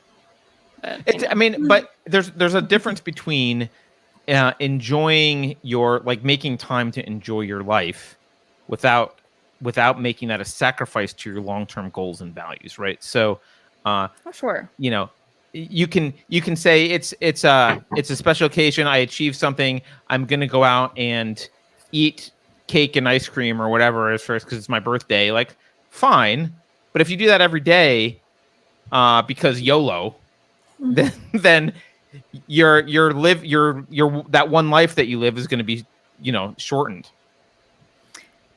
Well, and then anytime there is some sort of movement that could be very harmful to your long-term enjoyment of your life, they then create some sort of protected class of people. Like I used to be morbidly obese, and I accepted a lot of the truths that the health at every size movement gave, and again, I don't see I don't want anybody to hate themselves, regardless of anyone's size. If you're struggling with your weight, if you're morbidly obese, I don't want you to hate yourself.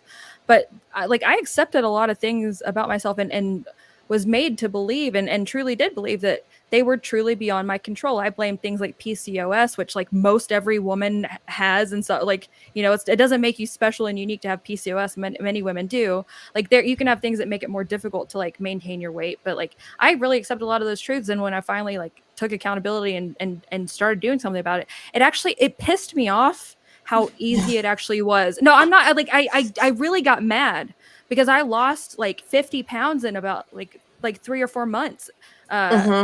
And I was pissed. Yeah. Because I spent my entire 20s basically morbidly obese for what? Because a bunch of people told me that I should love myself and that this wasn't my fault, and that, every body is a beach body, every body is bikini ready, and I had all those mantras and shit, and it's actually I sleep 2.5 hours less a night. I required so much less sleep. I don't get sick all the time like I used to. My knees don't hurt. Yeah. I mean, but you can't criticize fat people or criticize that the acceptance movement or whatever, or give constructive criticism because it's violence or words. There's a difference between acceptance and approval. And I think if you're fat or you have something else about you that you want to change or that's inherently not good for you, you can say, well, I accept that this is who I am and this is a fault of mine. We all have faults. We're none of us are perfect except for Juliet. None of us are perfect. She's a perfect baby angel. We all have faults. And there's a difference between saying, I accept where I am and, of the things that I could change, these are the important things that I want to change about myself. That doesn't require self-rejection or self-hatred. You don't have to hate yourself because you're overweight, but you also don't have to approve of where you are. You can be like, oh, I accept the reality of where I am, but I don't approve of these things about myself. Okay, that's motivation to change. It's learned helplessness, and then the creation of like the protected class of like, if anyone says something that hurts your feelings about this subject, they're out to get you. Yeah. And we need to, off with their head, so to speak. Sorry, I didn't mean to interrupt By the you, way, Alex. Elle, No, I just read your response in chat. Someone asked Elle her secret to weight loss, and your basic response was eat less. No, I said count. No, I literally didn't say that. I said count calories. I know. You said count calories. Carter, that is fundamentally not the same thing. Counting calories and eating less is fundamentally not the same thing. It is a mathematical equation. There is an amount of calories that you need to take in every single day to maintain an equilibrium, right? You take in an amount of calories, you burn off a set amount of calories. If you maintain an equilibrium, you will not gain or lose weight. If you maintain a deficit, you will lose weight. It's not the same thing. It's not the same thing at all. Okay? It's not the same thing. I agree. I know it's technically not the same thing, but I looked at it and that's what I heard. CNN. Experts agree that it's the same thing. Counting calories is a white supremacist movement. Yeah, where you did drink milk. Well, it is, isn't it? Like I've like seen those articles that were like unironic, but I don't know. Like because I had a learning disability and they taught it young enough, and I had to work my ass off to get over it and everything. I don't know. I have this idea that if I have a problem, I can overcome it, and I don't need anyone to make all these accommodations for me. So when I found out I had generalized anxiety disorder, I was running around telling everybody to be careful around me. I don't know. I feel like having a learning disability actually ended up being to my benefit personality-wise, because it taught me that I can overcome difficult things and that they're in my control. That's empowering as hell, is it not? Yeah. I was 9. Do you mind sharing what it's okay. I don't care. I'm not ashamed of it. It's out of my control that I had it. Whatever. I have a type of dyslexia. So most people learn how to read through phonetics, they sound out words to spell them and stuff like that. I had to learn how to read instead by the whole language approach, which is a fancy way of saying memorization. So I memorized how to pronounce everything, how to spell everything, and how to read everything. So I usually see words as whole units instead of their broken up parts. I have to fight to see them as not a single unit. That's impressive as hell. At the time, it affected my memory too. I had no memory, I lost 50 coats, and my mom hated me for that because it's a lot of coats to lose. But then learning to read that way made my memory better than average, actually. Huh. So I think it was to my benefit to have a learning disability at this point. Huh. There's now a whole debate about counting calories. I don't want to get into a nutrition debate. I know Elle wasn't. I do not count calories, but I already cut out so much food that I won't do it. I will say counting calories it sounds like it's a great way. I do think what calories matter. Oh yeah. I mean that's absolutely. But if you're looking for a jumping off point though, you can get into macros and all of that stuff. But if someone is just unhappily overweight, and part of my thing that I've had to learn is I have this all or nothing kind of mentality about things, which is just it sets me up for just disappointment and this feeling of crushing failure that will cause me to just freeze up in fear and then not do anything.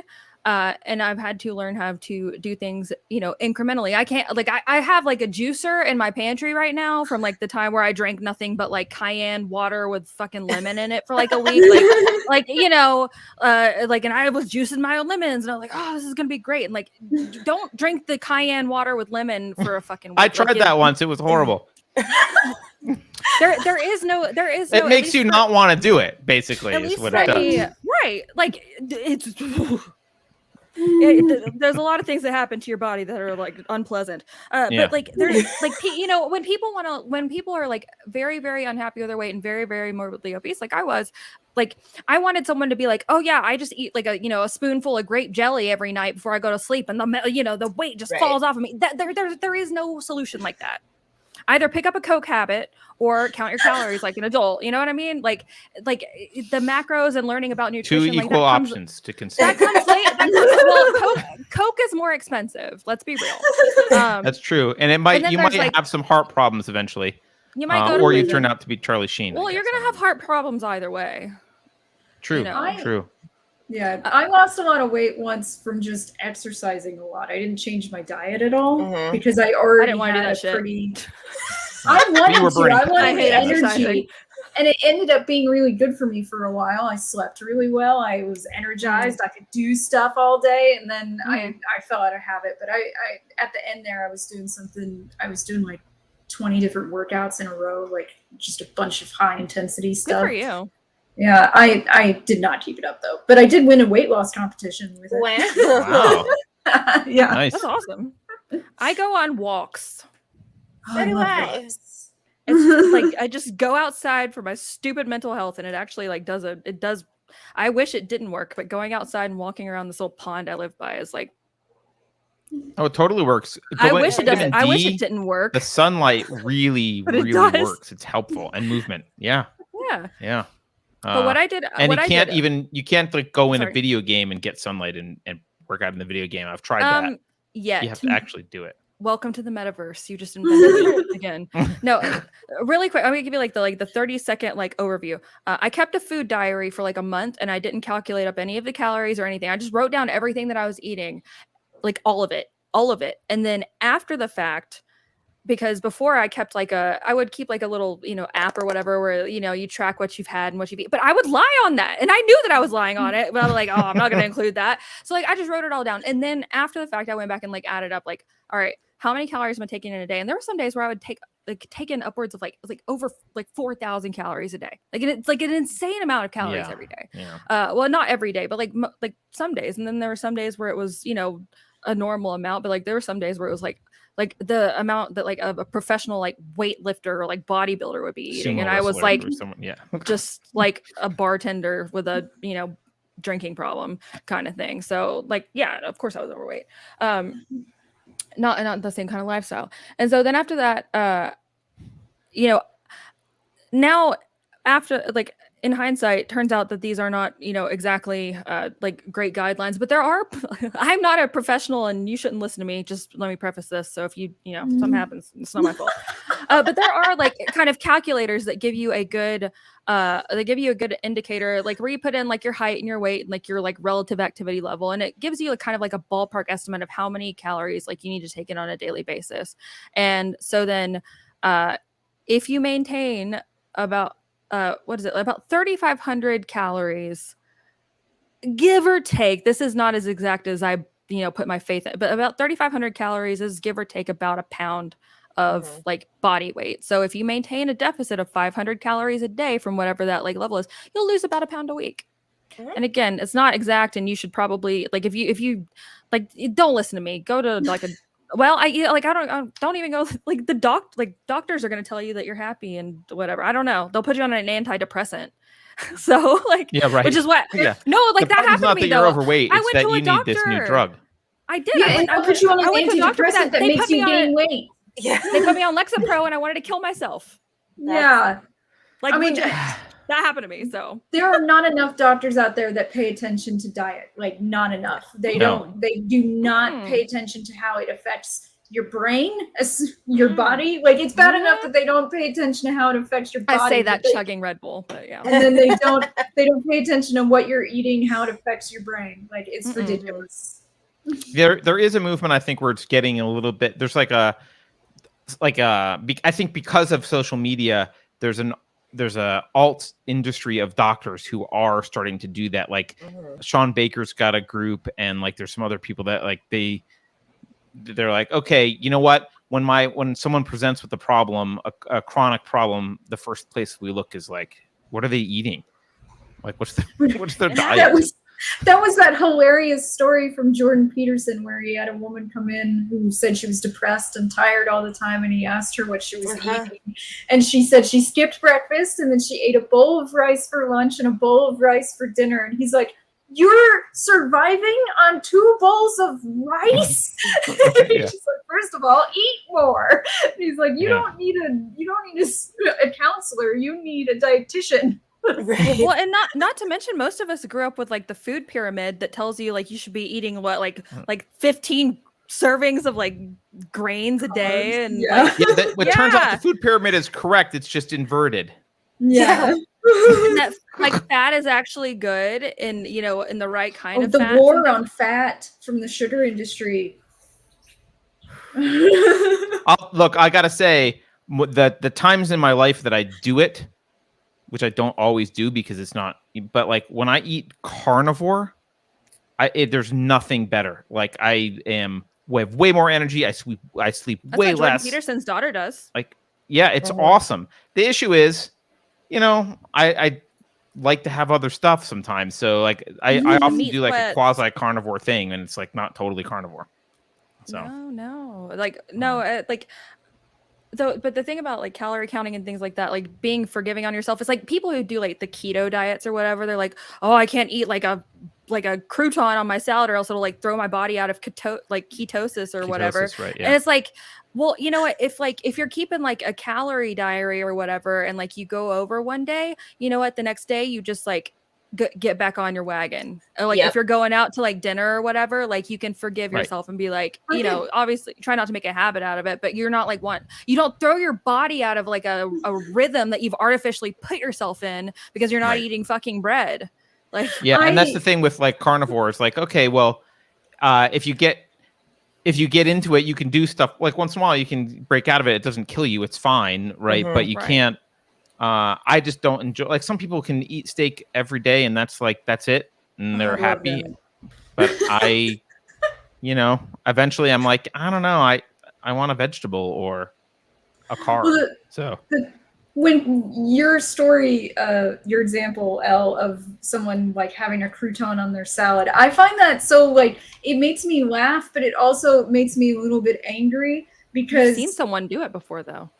Yeah, I have. Like, but the thing is that if I literally did eat that crouton, I would be sick. Like I have a medical condition, so to me, I'm sort of like, you shut up, you eat that damn crouton and you enjoy it, right?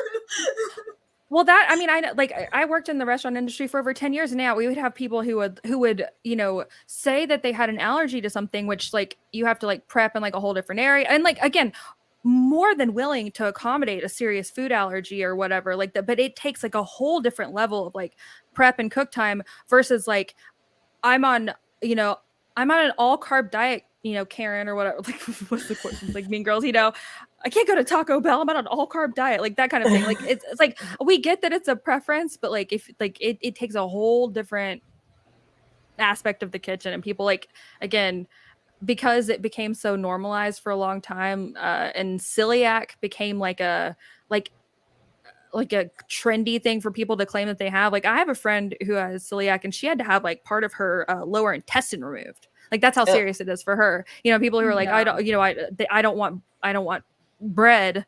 It's like, that's not, you know. Like I'm not as bad as someone who has celiacs. I will be in the bathroom for the next 2 days, but I won't be in the hospital. But at the same time, like it honestly, before I got on my medical diet, I was sick every day. I just thought I was sick and that this was going to be my life. I get on a medicalized diet and I'm And how many doctors did you have to go to before you finally had someone like help you figure it out? Zero doctors helped me figure this out. Like I'm serious. I ate an apple and I about died, and I was like, "What is?" So I start researching, and I fall down the rabbit hole. That's dangerous. They said don't go down the rabbit hole. And I start reading all these these like science, these studies about what you could be reacting to, and all this stuff. And then I was like, "All right, I'll try it. I'll try it for 2 weeks and see if I improve." First 2 weeks of my life in almost a decade that I'm symptom free. And I'm like, why didn't anyone help me? I'm like angry because no doctor will talk to you about your diet. And I'm like, hopefully that changes. I want that to change because I feel like it's a really big deal because we haven't gone through it myself. It's a lot more profitable to prescribe a pill or some sort of whatever than it is to give you an actual solution. Yeah.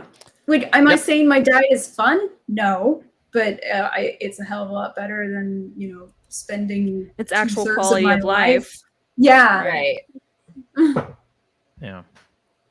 It took me a very long time to find out that I have pernicious anemia. Which is like a severe vitamin B12 deficiency, where like I cannot absorb it through like my stomach. So like I give myself B12 shots every 2 weeks. It took several different visits to several different doctors to actually figure that out, and it ended up being my OBGYN who figured it out. So can't they just test your blood and look for vitamin deficiencies and be like, oh, this? You'd think. I'm not a doctor. It just seems like a thing to do. No, they'll just give you an antidepressant, then you won't feel anything. You won't care anymore. Right. Yeah. It would be a thing to do, but Pfizer has a new drug. I want to get to the super chat because it's a big one from Rob Robinson. Thank you, Rob. Oh, I saw this. And he says, this is happening all over. The small company I work for has training where we, quote, have to stare longingly into another person's eyes affectionately for 7 seconds. I do this at work.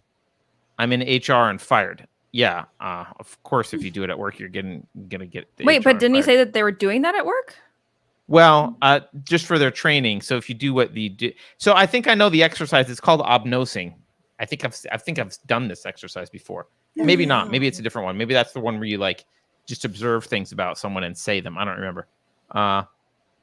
It's weird that this is a work thing. Like, what kind of training is this?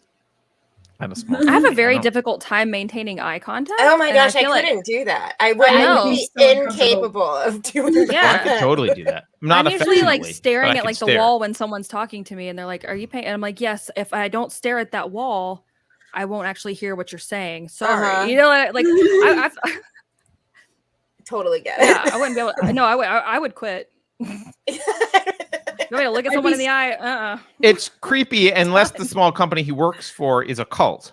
Yeah.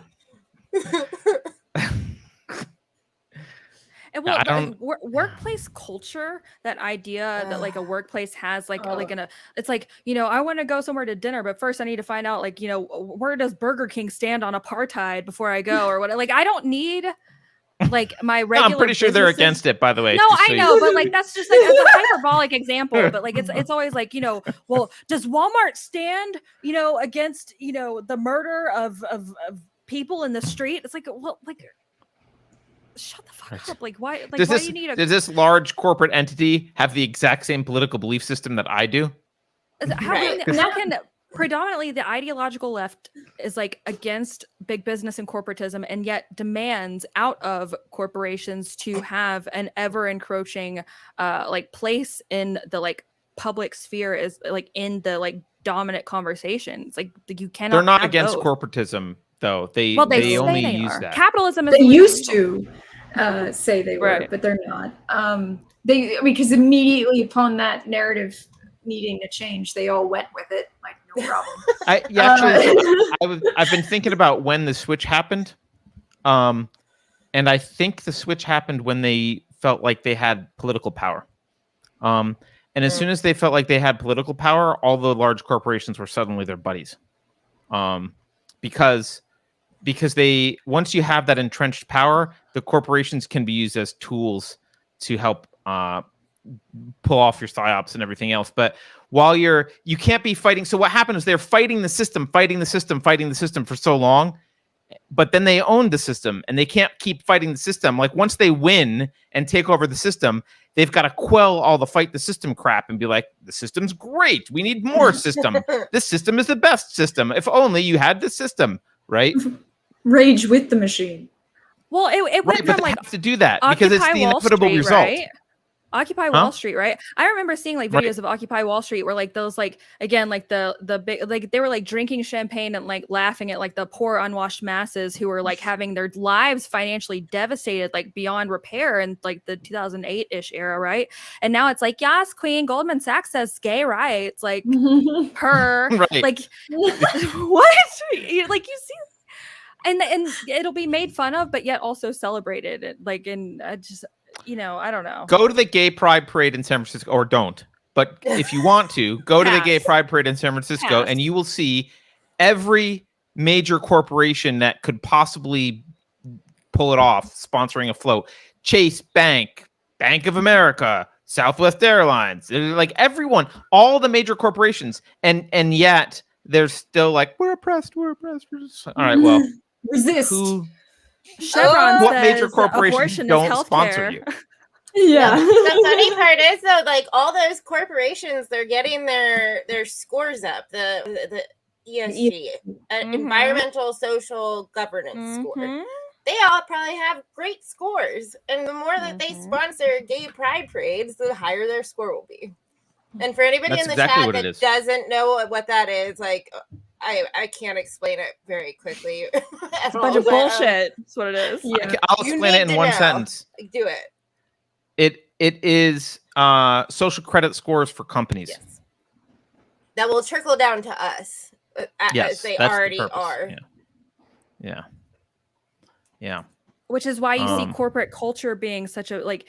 It used to be, oh hey, we need a programmer. Can you do you know like Python? And now it's like, do you uphold the values needed to to write Python codes and scripts with compassion for the in turquoise, the white, downtrodden. and pink. Can you write code in those colors? And yellow and green.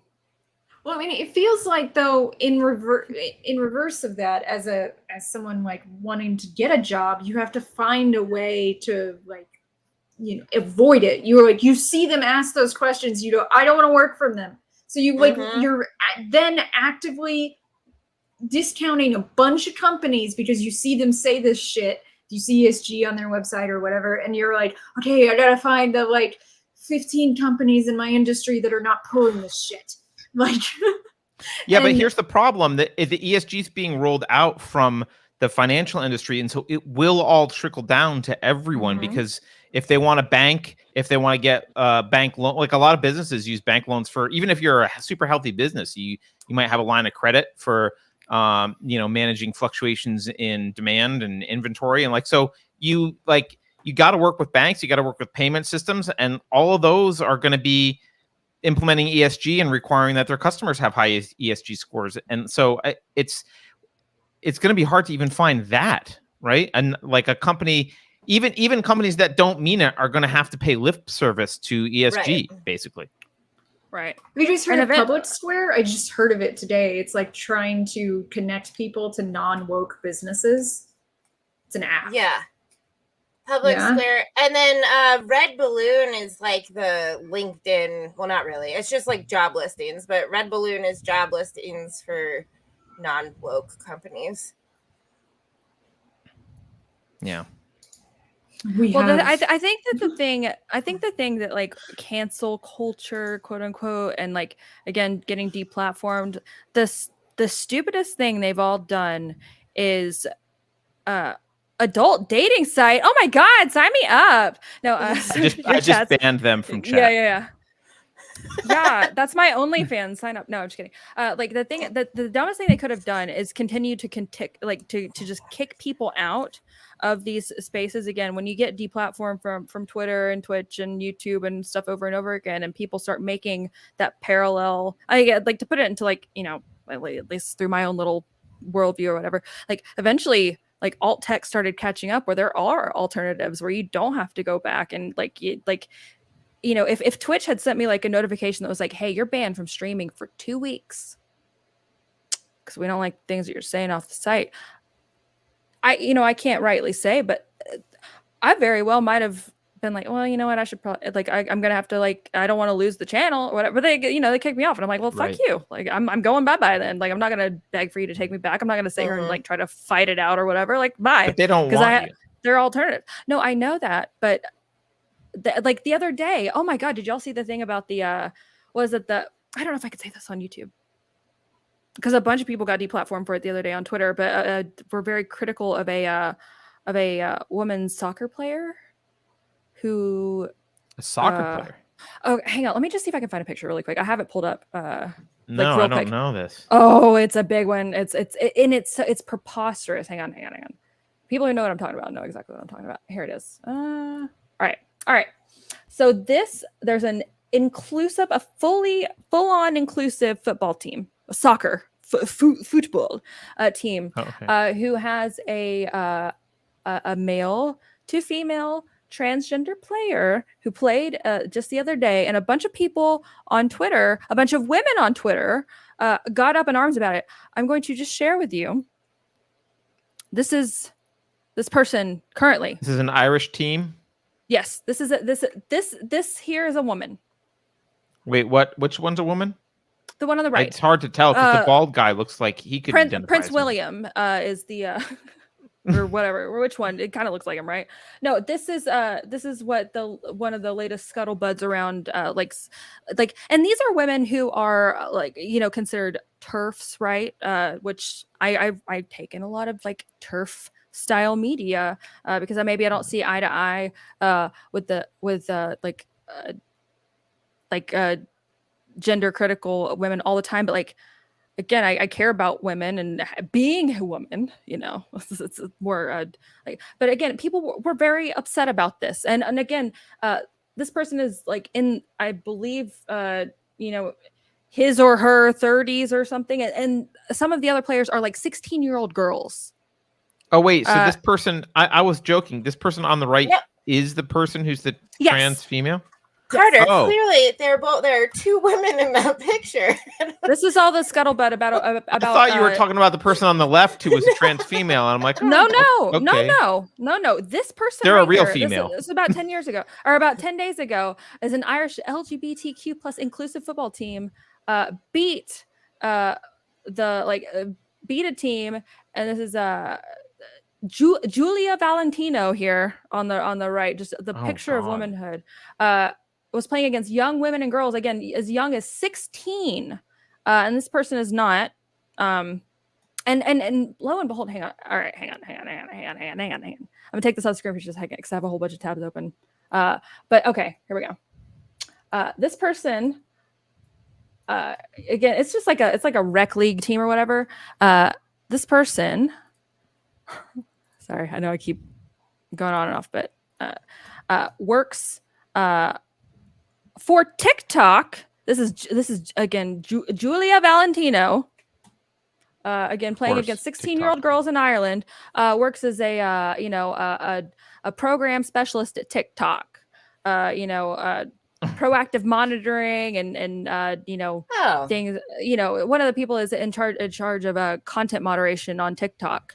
So who can ban all the I honestly, the best thing I've ever done is, because I deleted my LinkedIn a very long time ago, because LinkedIn is like just like a cesspool of the internet, but like I created a little sock puppet LinkedIn account, and like the stuff you see on here is fascinating because they just talk about it all in the open, and I feel like not enough people pay it. Make yourself a sock puppet LinkedIn account because you'll see all kinds of stuff. But again, this person and like a bunch of like probably more like left-leaning women got banned in mass the other day on Twitter over this, and it was like trending on Twitter, like hashtag like Twitter hates women because of this. And like this kind of stuff is fascinating to me because Twitch doesn't want me, Twitter doesn't want me, but it's not just Alex Jones anymore. It's not just me anymore. It's not just it's random women who do not align with me politically, and I'm sure many different ways, who are getting silenced for saying this is the most absurd shit I've ever seen. Why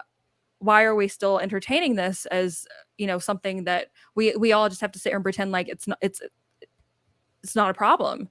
And like there was like a huge like mass banning, and like eventually they're gonna run out of people to ban, and or people start to self-censor and Well, they will create an environment that has that convinces people that this is what everyone else believes because no one is countering it, and it will actually have an effect on the culture that will be chilling and what they want. I mean, but again, if they get people to start self-censoring, then they have to come up with new ways to continue kind of like culling the herd and narrowing down speech. And again, it can, saying that a bald man shouldn't be playing soccer with 16-year-old girls is now the new it's the new this too far.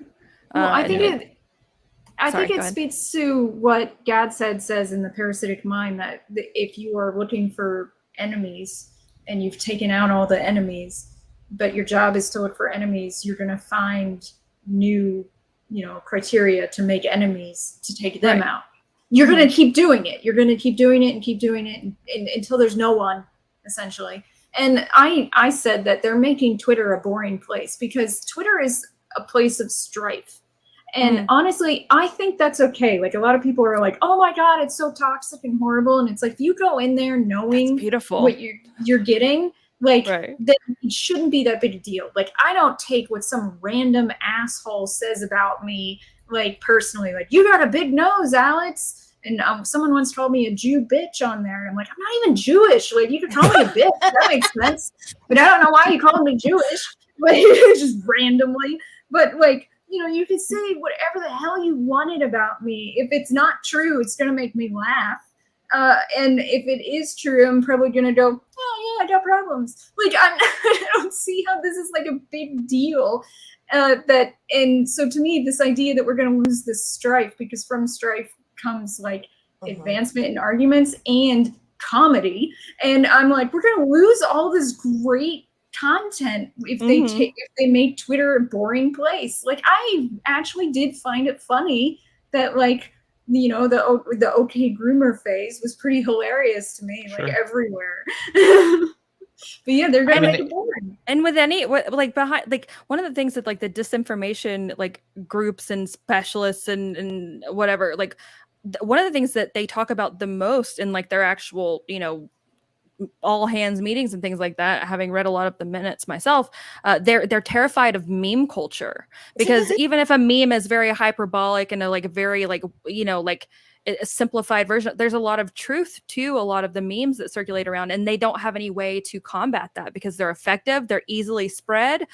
People who create those kind of memes create them with that in mind, knowing it's going to be screenshotted and turned into, like, a potato quality thing that's deep fried. People are going to keep circulating it around, and it's nearly unstoppable. And claiming that a bunch of memes are the origin of, like, Russian disinformation actors, like, it's just like no one fucking cares anymore. But they're terrified of, like, meme culture and stuff like that, and it does have that, like, satirical and, like, comedic thing that they have no idea how to combat it. They're terrified of memes. It's they try to make their own memes and they're terrible. But then also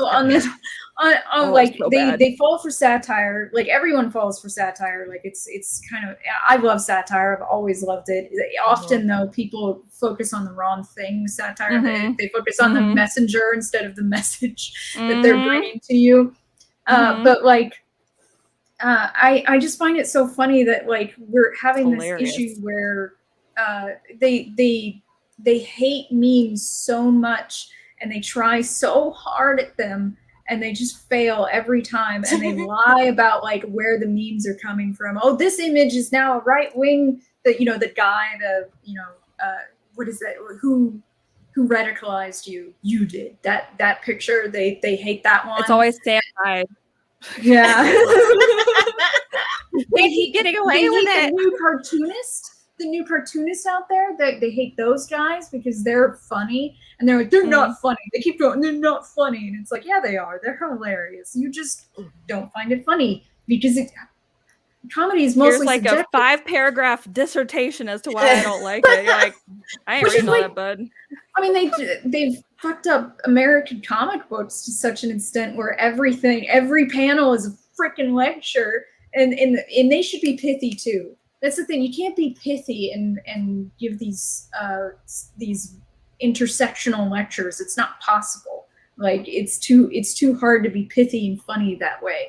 Like you can do it by making fun of them, but you can't do it by if you mean it.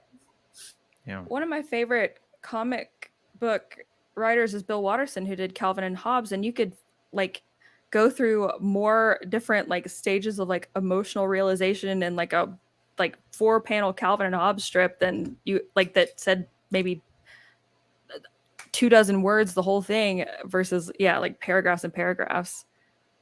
Brevity is the soul of wit, right? Mm-hmm.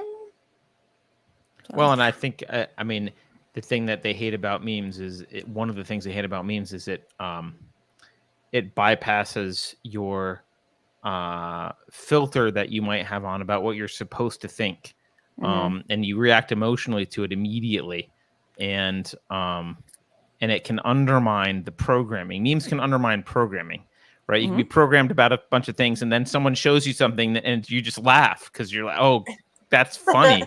It snaps you right out of it, right? And it undermines their programming. So, and this, what you're talking about on Twitter becoming a boring place.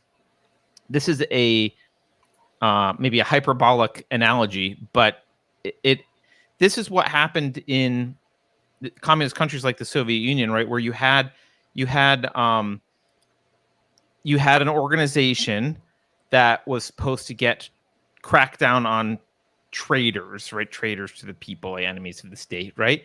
And of course, there's only so many people who are actually spies, and there's not actually that many of those people. So they start to look for more and more people, and the definition of what that means expands, and eventually they start arresting each other, right? And so there's it just gets the people, the protected people get smaller and smaller and smaller and smaller until basically anyone is fair game. Anyone could be accused of anything. You have leaders. I mean, you had it in actually China's a great example. Mao constantly would be like, "Oh, it turns out that all of my closest associates for the past 10 years are evil traitors. Who knew? Lock them up." And it's like, "Oh, wow. They were just being subversive this whole time."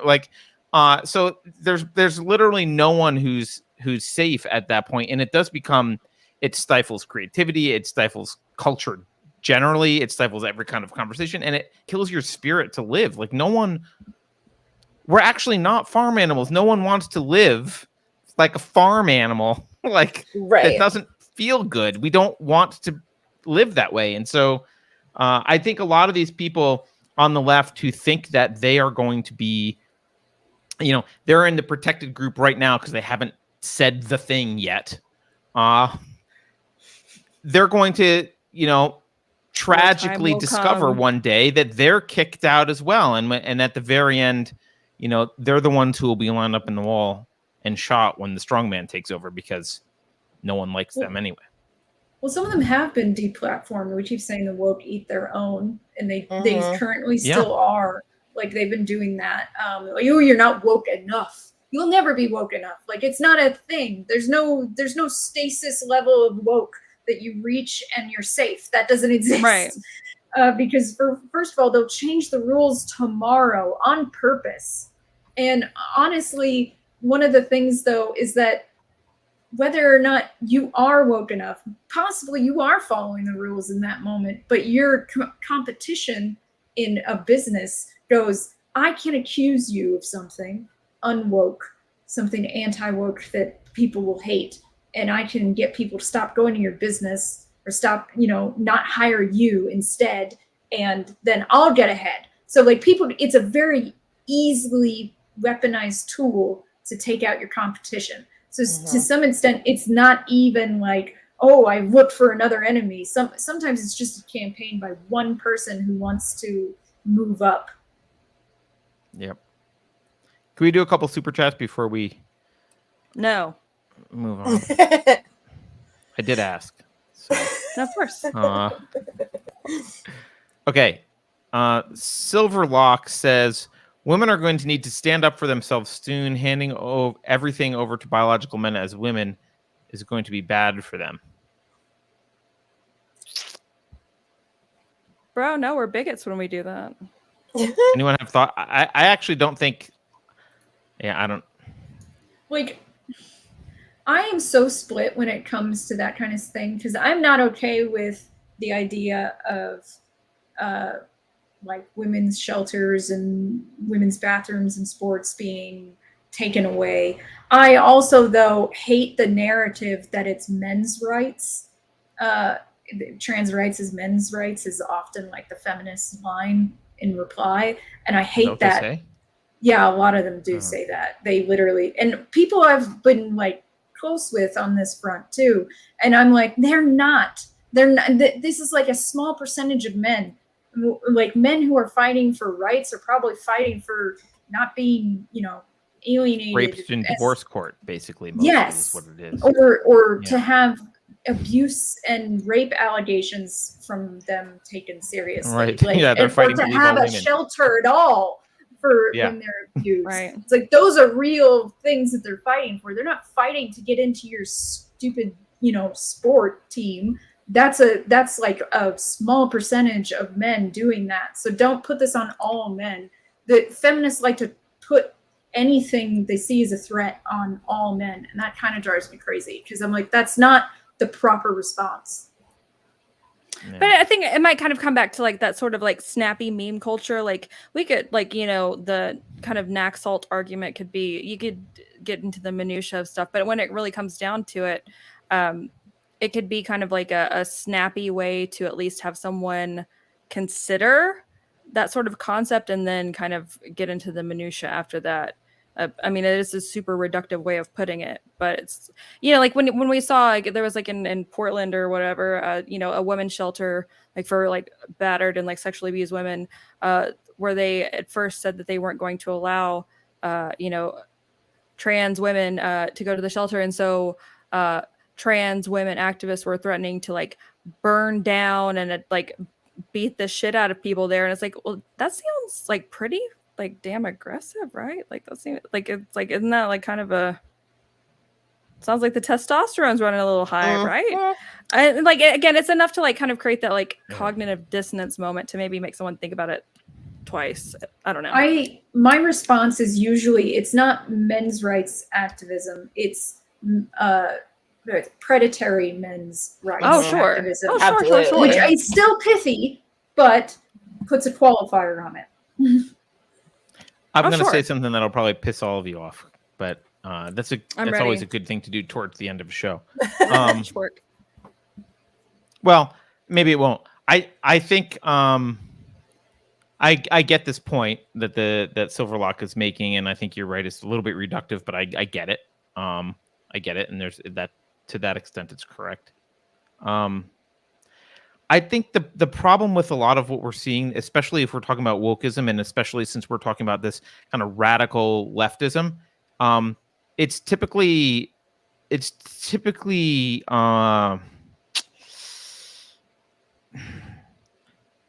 a result of psychological dysfunction, largely female psychological dysfunction, largely female cluster B psychological dysfunction.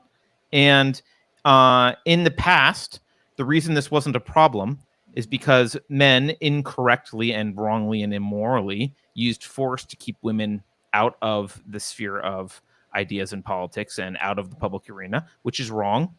However, that did prevent the cluster B social manipulation skills of women from taking over culture.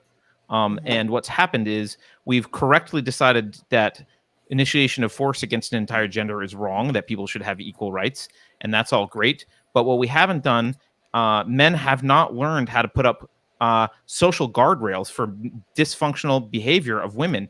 And I see it even in a lot of so-called based men who will be very forgiving. I'm a female. They'll be like, well, but she didn't mean that. This happened the other day. Like a few weeks ago, I was visiting a friend, and there was I won't go into the whole story, but there's an absolute crazy stalker woman who followed my friend's son, who was like 21 or 22, followed him like across like 3 states and showed up uninvited at the house, like a crazy woman, right?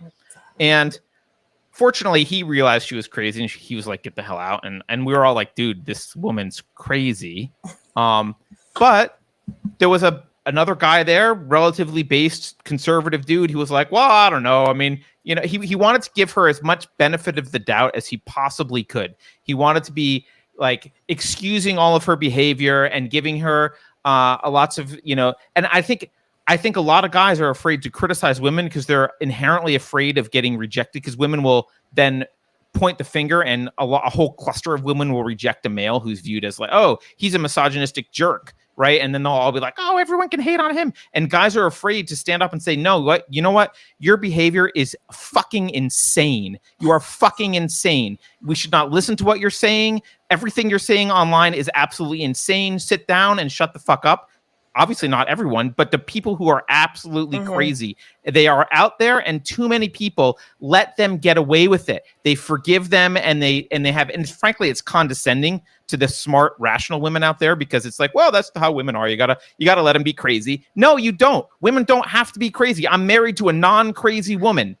Like they like, don't go saying that you just have to like cut them all the slack and allow them to be insane and fuck everything up. You don't have to have a cluster B personality trait to be female. Like, that is not how it works. And I think too many of us are just afraid to stand up and push back on them. And the few people who do are often women who are yelled about as TERFs, because the rest of the female horde just goes after them because they're betraying the sisterhood.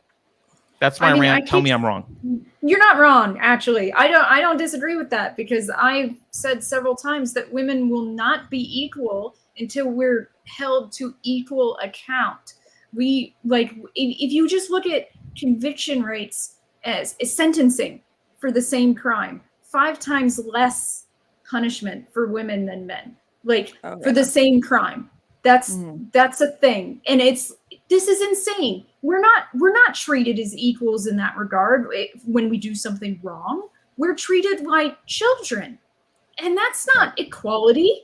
And I'm tired of this idea that I might go out into the world and some Karen is gonna like go psycho in public, and everyone's just gonna be like, it's fine, until someone tries to physically contain her.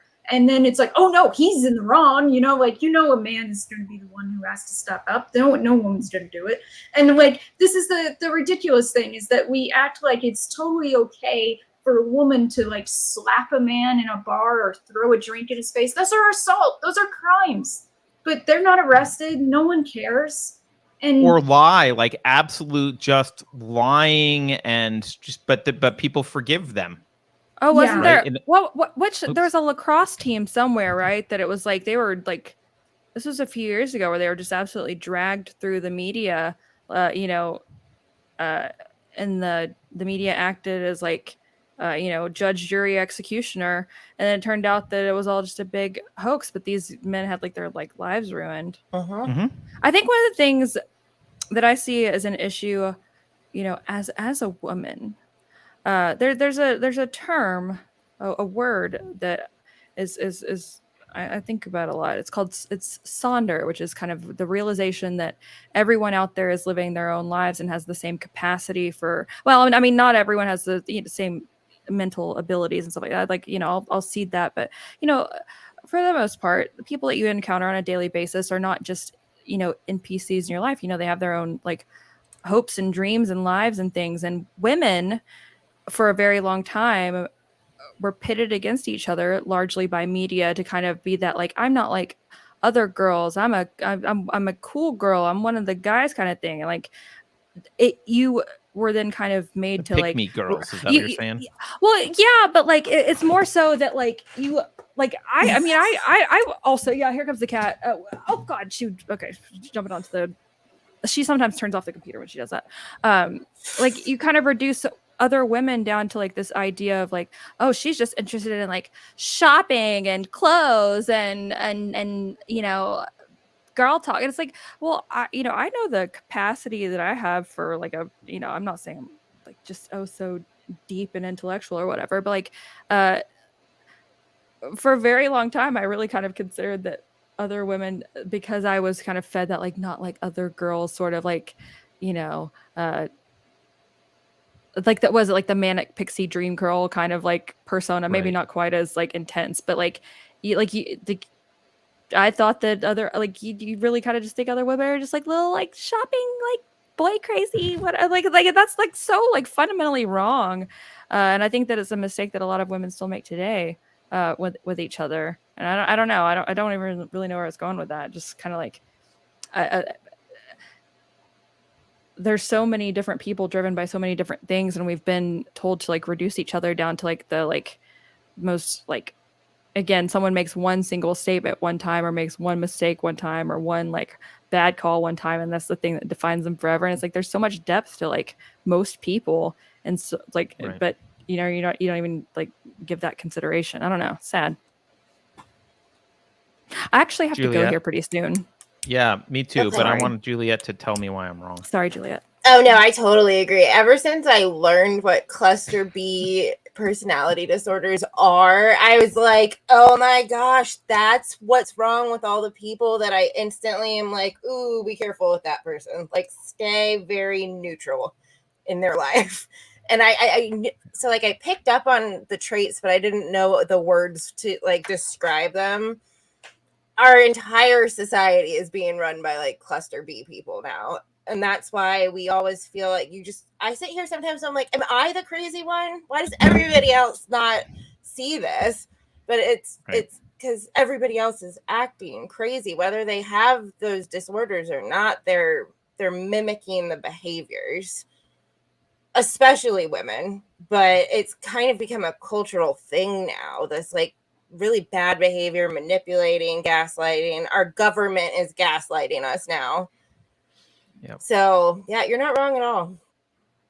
And we don't know how to spot it and call it out as a culture, because I don't think we've had to deal with it en masse. Like I don't think I think this is a relatively new phenomenon where it's everywhere. And just like being able to like spot a creepy guy, a lot of people are like, that guy, there's something wrong, that guy's creepy, right? Like just like that intuition of being able to, there's something wrong with that person, like they're a cluster B, like something's wrong with them, stay away.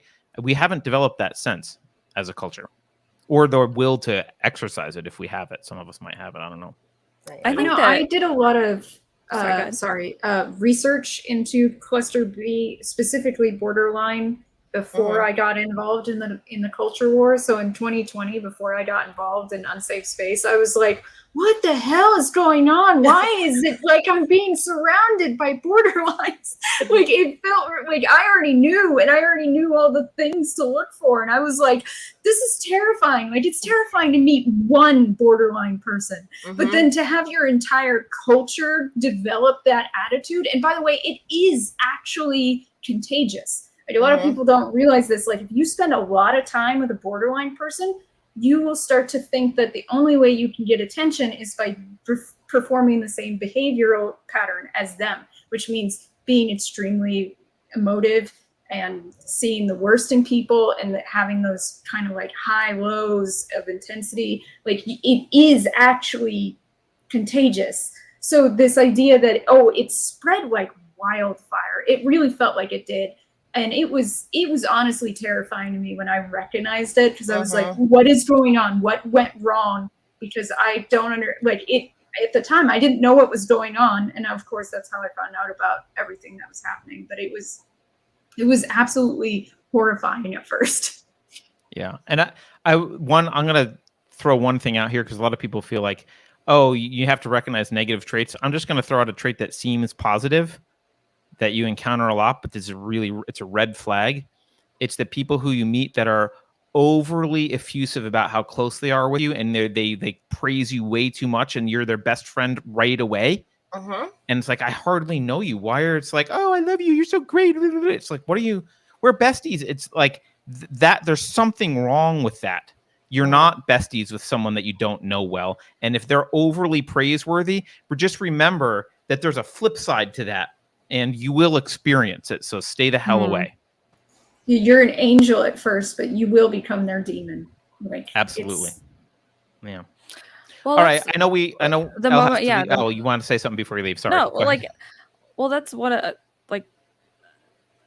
if you try to become a persona, you're holding yourself to a standard that you don't even want to live up to, and then the moment you like deviate from this like curated persona and actually might just let like your own self through, even if it's a flawed human being, which we all are, you know, people find that very upsetting.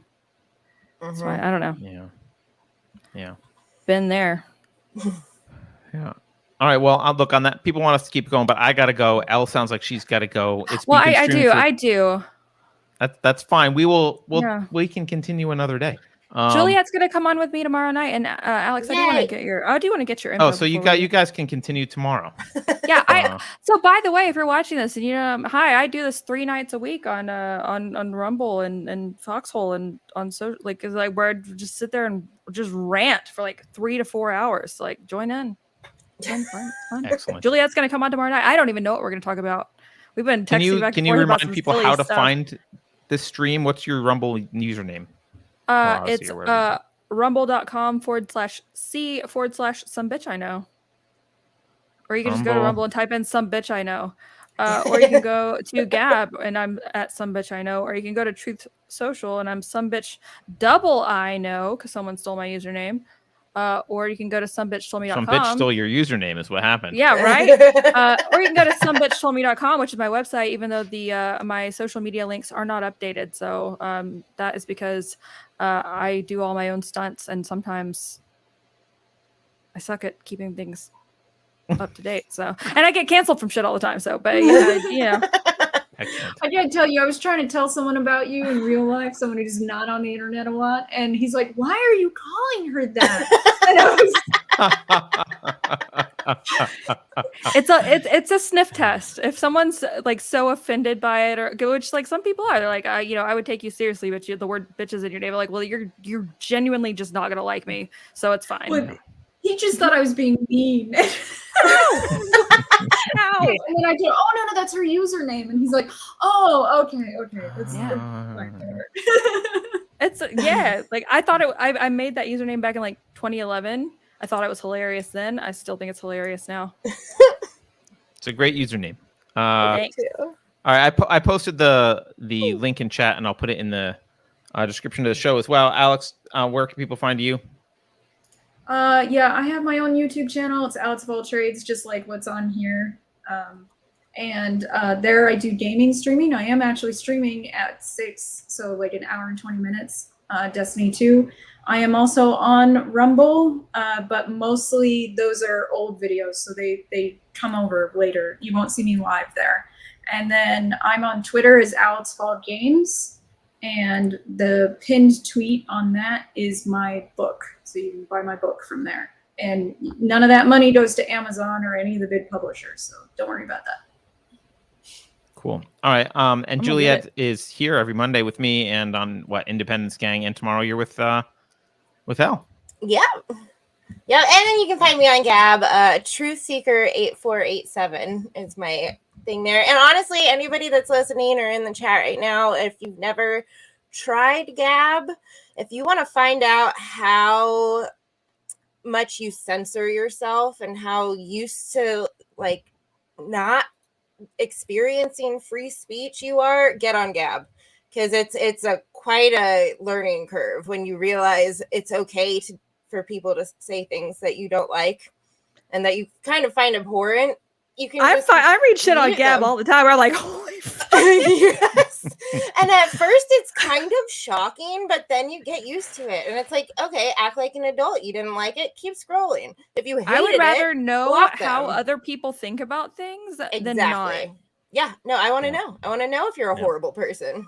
I said something pretty like graphic on Twitter, and I'm amazed no one like got me banned for it or anything yet. Because this is like, what did I say? I said someone gargled the cock of mainstream media as if it was the sucker of immortality. And no one banned me for that yet. I'm pretty that kind of stuff is allowed. Just don't say men or women. Right. Yeah. True. All right. Well, thank you all for yeah. Thank you all for joining. We will see you. Wait, do you have a show tomorrow, Alex? No. And I'm not on Token Minority Report this Thursday. Oh, so you can't find Alex this week, really. This was your one moment on Unsafe Space to see me. Yeah, it was fleeting. Yeah. Like a Oh, Carter, did you see Beverly's message? You have to do the credits. Yeah, I know. I have to do the end. I have to. Beverly checked out, so I got to do the end credits, which I'm going to do right now. Bye, everyone. Have a good day. We will see you next time. adios.